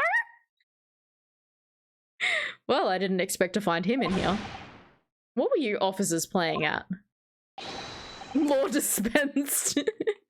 Terrible sorry, Your Excellency. I can't believe we've seen Judge outside of the courtroom. This is weird. I am the law. I was coming to tell you that the rickshaw arrived, Eugen. It's a great job, and it's a good I came by. Yes, thank you for dealing with him. I'll be there shortly. Oh, Your Excellency. Ha ha ha. The trial's over. I'm not Your Excellency anymore. Merely your father's friend. Say, oh my god, he's got a name? Seishiro Jigoku. And I may say that since I saw you last, you seem to have taken a more dashing appearance. He knew! Susato. Did you know all along from the start of the trial? Hahaha. A judge sees everything, Susato. I couldn't let you take the risk. If Seishiro here hadn't known, then he'd recognized you. So I had a word in his ear beforehand as an old friend. So, Seishiro, shall we? Yes, having ruled on the case, we now have various diplomatic issues to address. Before you go, Father. Sorry, my dear. We shall have to return to our earlier conversation at a later date. But well done again, both of you. You did admirably. Jigoku means hell.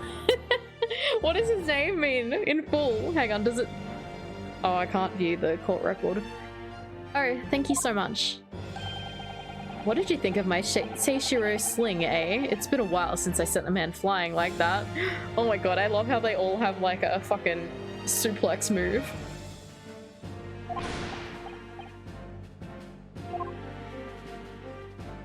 Oh my god, I'm in love with this judge. Whatever could father be hiding from me? About Giselle Brett, about Dr. Wilson, and now it seems, according to the reporter, about Kazuma-sama. I'm going to have to bring this up with father sometime, when nobody else is around. Judicial Assistant Mikotoba-sama Esquire asks, could I have a word? Oh, yes, of course, Saseki-san. What is it? I think perhaps it could be fate that we're meeting again like this now. You see, there's something I need to tell you. Oh? I believe that it may be related to the reason why your father summoned you back to England. This I have to hear. Please, Saseki-san, tell me at once. I will. As you know, my time in England was terrible. Cursed. I have no doubt. I have awful things I was Such awful things I was embroiled in. Thank goodness locum student Naruhodo-san Esquire stepped in. After he secured my freedom, I couldn't wait to get a ship back here to my homeland. Having arrived in Japan, I submitted a report about my experiences to the Ministry of Foreign Affairs. Next thing I knew, I had a visitor. It was your father, Professor Mikotoba. He wanted to ask me all sorts of things about my report. My father? Hey, Gunblade, how are you? He seemed to be especially taken with a particular part of the report. Anyway, he left eventually, having thoroughly quizzed me. But it was the very next day he sent the telegram to you asking you to return to Japan. What was it then, the particular part my father was interested in? I don't really know exactly. But you remember then, those two terrible cases I was caught up in? Of course, I could never forget. Your father seemed concerned himself, mainly with the second case.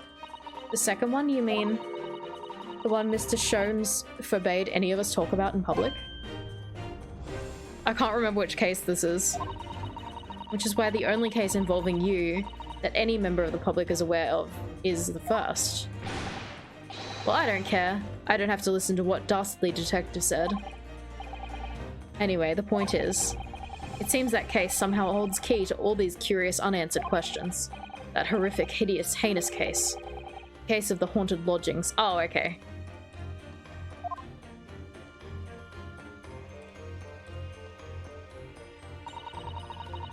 That case somehow caused my father to summon me urgently back to Japan.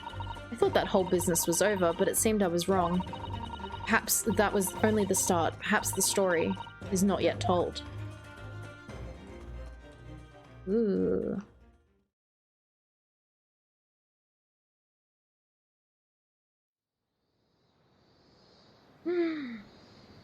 So, the mystery of that English woman's death is solved, thank goodness. And having stood in the Supreme Court now, I think I can comprehend a little better how you must be feeling as you fight for people's freedom in a foreign land, Naruhodo-san.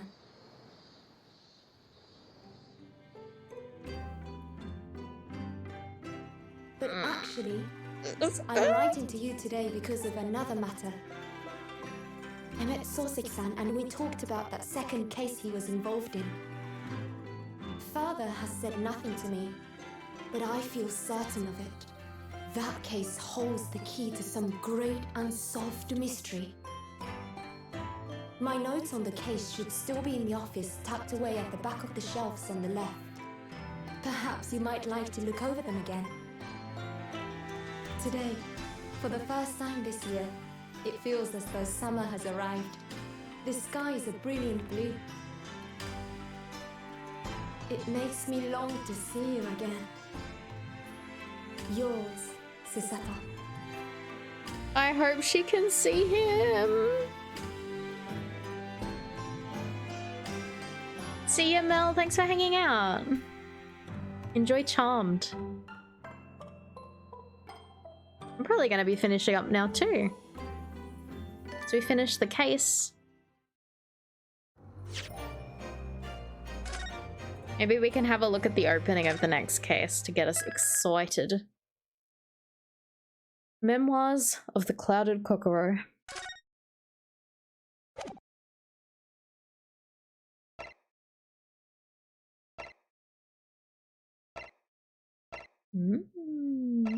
Oh, we get to see them? Okay. Do we want to see the start of this case? I think we should. I think we should open it up, get us excited for next stream. Hey Vito, how are you? You feel like there was a weird echo in her voice? Anya. Thank you for the wets, Vito. But the rest of the game sounded fine? Let's have a look.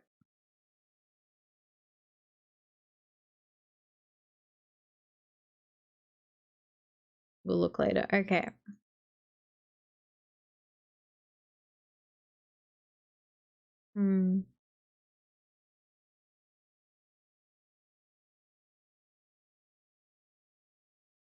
Can you tell me if you can still hear this? Oh wait, hang on.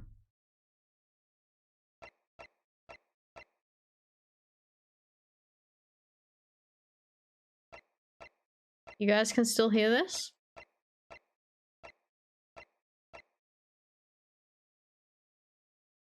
Can you still hear it now?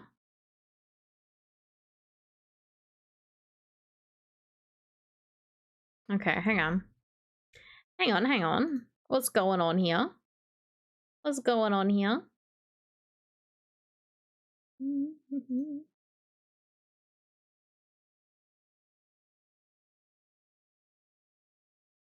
Okay, can you hear this now? What's all this then? No? Okay, hang on. Testing things on the fly. Can you hear that now?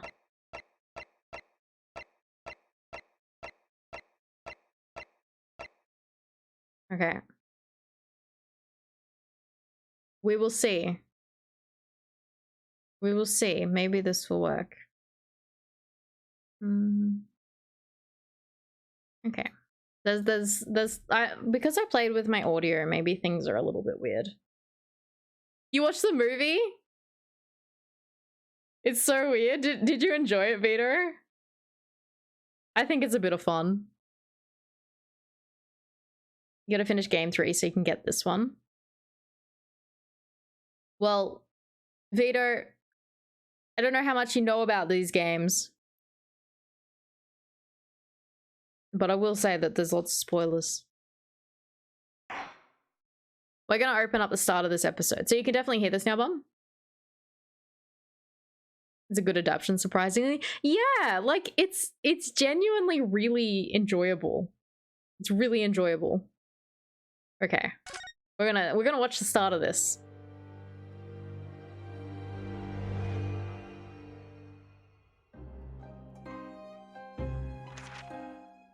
It was a ghastly tale of a winter's night. One of an invisible killer and a crime perpetrated on the pavement along Briar Road. As the victim lay at death's door, the mystery of just that sounds better. Fuck yeah. The young lady from behind had been resolved. But no sooner had my friend saved that Eastern exchange student from his harrowing plight, then in the dim, flickering shadows of gaslight did a second bizarre crime rend. Yeah, he did do a stillness Yakuza of movie. That very night. I've not seen it though. I dare say most can still recall the sensational headlines of the day.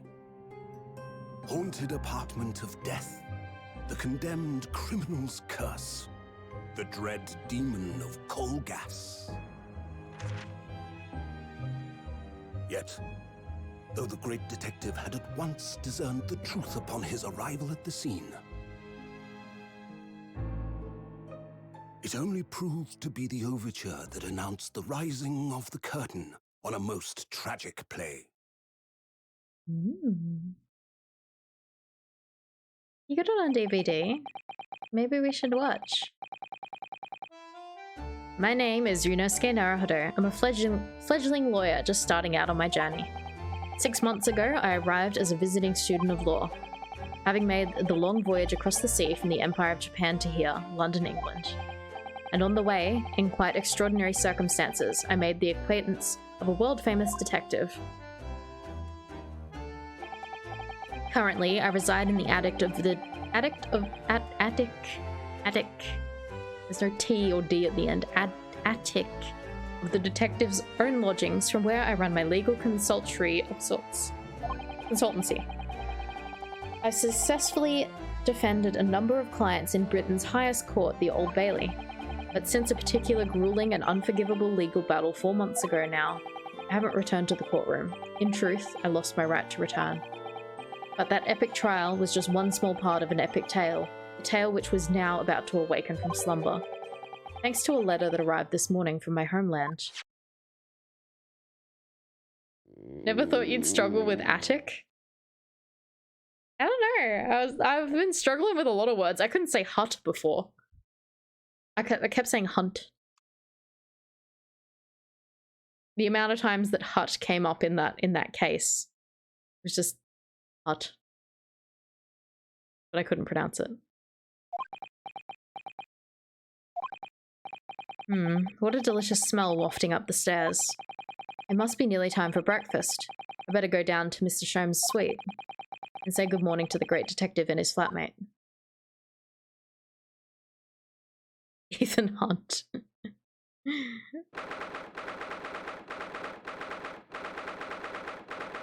Sholmes' suite. Iris. Ah, Bruno, good. I was just about to call up to you. The bacon's ready. Good morning, Iris. It smells delicious as usual. Before we eat, though, I have some news. I had a surprise this morning. Shush, not another word, Mr. Naruhodo. This could be just the abstruse thing for my pre-breakfast stagnation repelling mental stimulation, my dear fellow. Morning to you too, Mr. Sholmes. Ah, yes. I see. That's it. Him! He's here!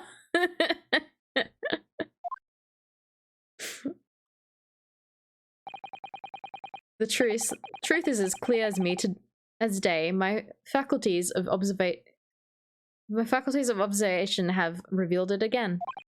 Please punch him. What are you talking about? You, Mr. Naruhodo, you have, this very morning, met with a surprise. Well, is that not the case? Really, my dear fellow, it barely warrants explanation. Firstly, your hair is particularly unkempt, somewhat reminiscent of a bird's nest. Secondly, you have neglected to fasten the third button of your jacket.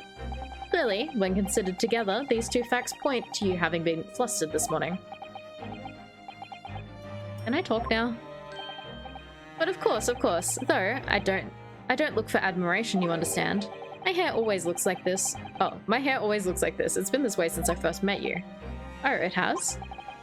And the button was ripped off last night, if you remember. By you. Hurley pulled your button off? Ah, yes, I recall the incident now. It was after supper, was it not? As the evening advanced, I picked up my violin and began to play the wailing notes of a haunting tune. But then, to my utter dismay, the third string snapped. Why did it have to happen? Why? Little wonder then, in my vexation, I grabbed the first button I saw and ripped it from its proper place. Well, I'd like it back now, please. It's troubling to me that I can't fasten my jacket. And it's troubling me that you expect me to know where it is, somewhere thereabouts on the floor, I presume. Helpful. What matters in the present time, my dear fellow, is simply whether or not my deduction was unerring.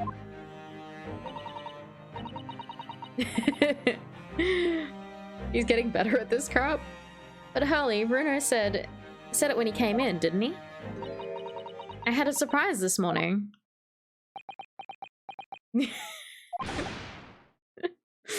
Oh, Sholmes, he's so stupid. Well, that really is a surprise. Yes, this man is the pride of the British Empire, the famous consulting detective, Mr. Sherlock Sholmes. There can't be a single person in the world who doesn't know his name. Alright then, enough of this silly conversation. Come and eat this bacon before it goes cold. And I have a new herbal tea for you to try too, my latest special blend. And here we have Iris Wilson, Mr. Sholmes' lodger and companion. Truly exceptional young girl who's an author of a highly successful serialization here in London. Yes, The Adventures of Sherlock Sholmes, as published by Ranced magazine.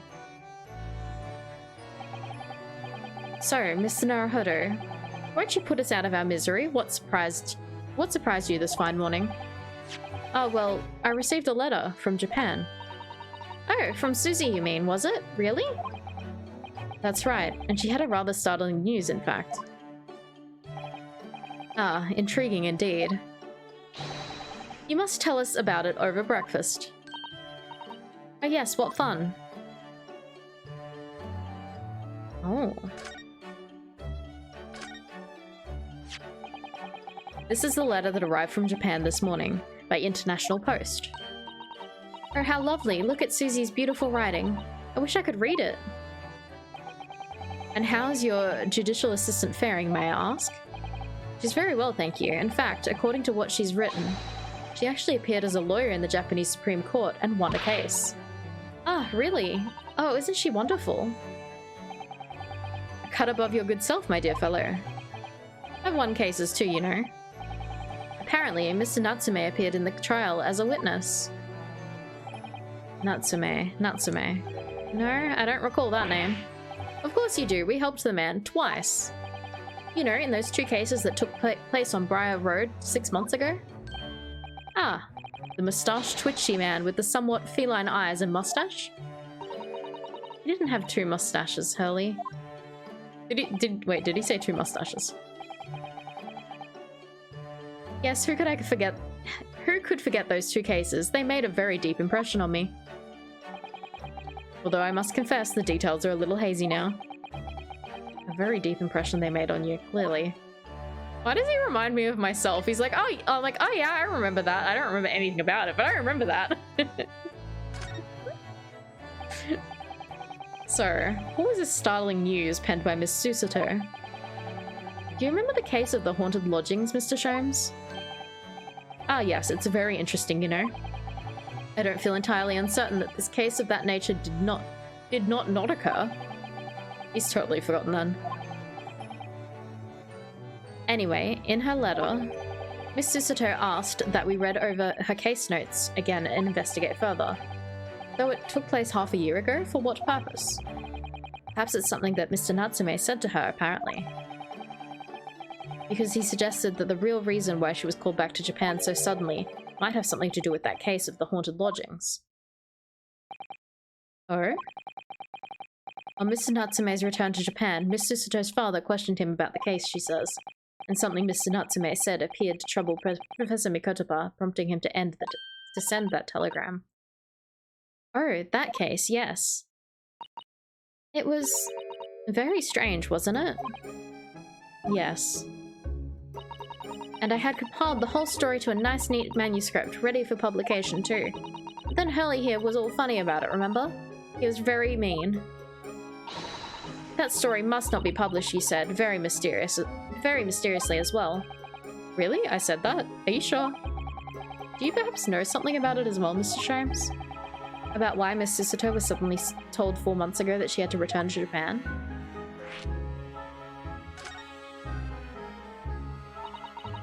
It's been 4 months now since we waved Susie off at Dover.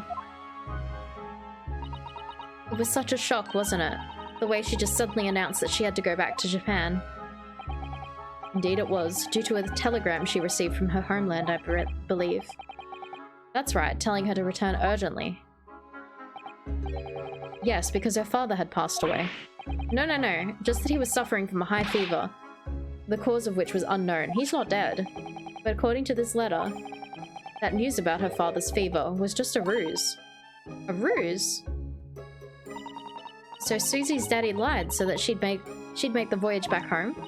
Why? Why would he do that? I have to admit, I have absolutely no idea, but she believes it's almost certainly related to the case of the haunted lodgings.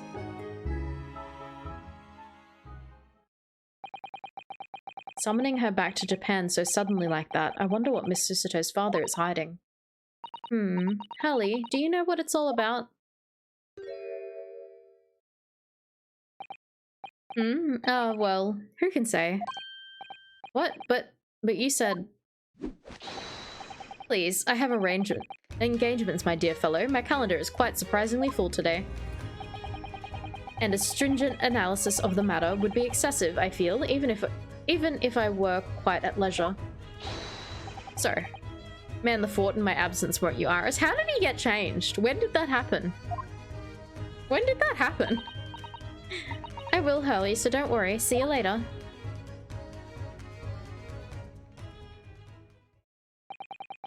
He scuttled off rather quickly there.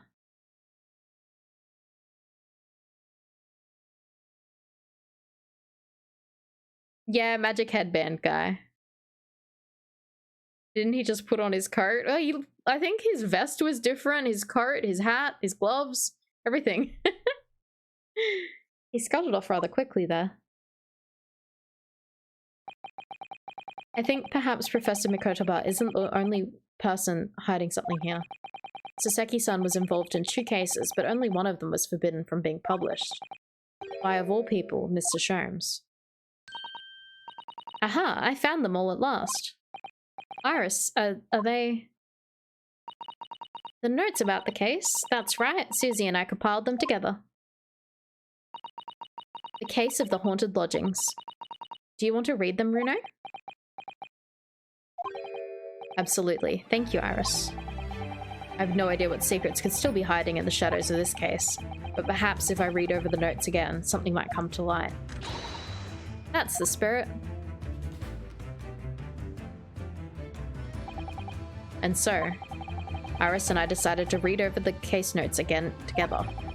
Everything from what happened to our investigation and the fierce battle in court that followed. Reliving every detail. I just need to find a clue, and I have all the time in the world. Because, of course, I'm no longer allowed to practice law in the courts of Great Britain. He is unemployed. He is just bobbing around.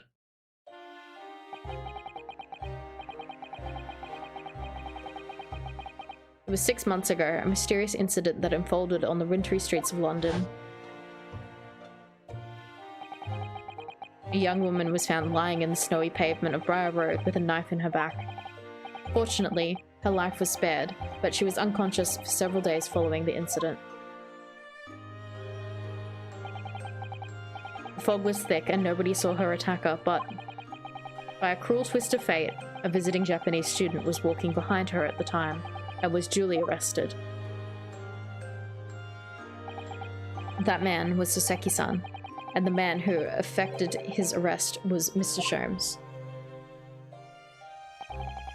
Believing our compatriot's innocence, Susato and I decided to represent Soseki-san in court, and after a grueling trial of many twists and turns, we finally managed to prove his innocence. Joyful, joyous, jubilation was the man's reaction after the trial, but his jubilant jubilation was short-lived. We received a telegram from Mr. Sholmes the following morning. The victim of the Briar Road stabbing has regained consciousness. Hurry to Bart's at once. So Susato-san and I summoned a handsome, and headed immediately to the hospital.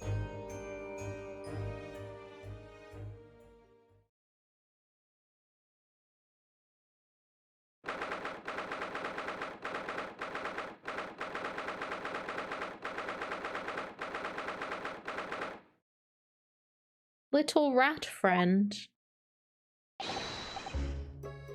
So is this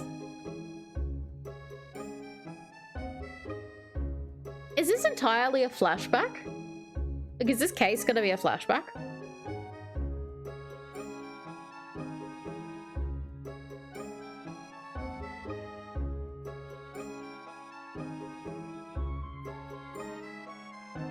No, I guess not.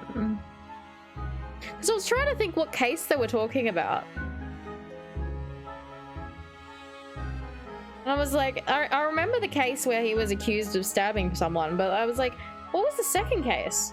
Is this like a flashback to that case that we just didn't get to see? I'm curious.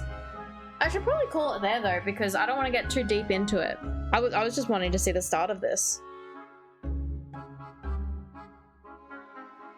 Yeah, no spoilers, Gunblade. I'm only on the second case of the second game. We just finished the first one.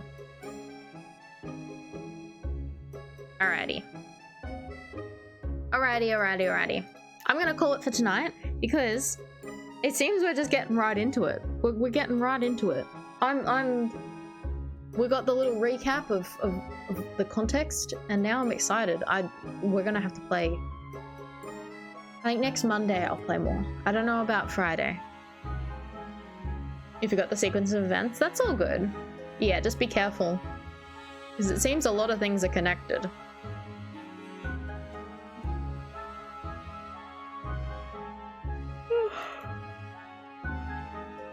Alrighty.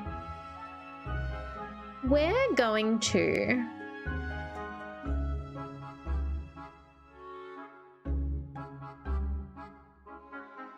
go raid Nexus. It is Nexus 1 year streamiversary. We're gonna pop in there and say hello. I'm gonna wish him a happy 1 year. He's been going for almost 11 hours though. I don't know when he's ending. I don't know how long he's going for, but it's a huge stream at the moment. Thanks for stream. Thank you everyone for hanging out. I appreciate you all. We're gonna continue this probably on Monday. I don't think I will be doing it on Friday. I will save the game though. I might not be streaming on Friday, but if I do, I might play something else or do a Just Chatting or something short. Yeah. Alrighty, thank you everyone for hanging out. I appreciate you all. I hope you guys are enjoying Ace Attorney. I certainly am. I'm very excited to get back into it. I love Ace Attorney so much. I love it so much. I'm excited to see more Herlock. Alright, good night everyone. Make sure you say hello to Nexus. Say happy streamiversary to him. One year streamiversary. Alrighty, thank you everyone for hanging out. Good night, good night, good night. See you guys on Friday or Monday. Well, depending if I do a stream on Friday. Alright, good night, good night, good night.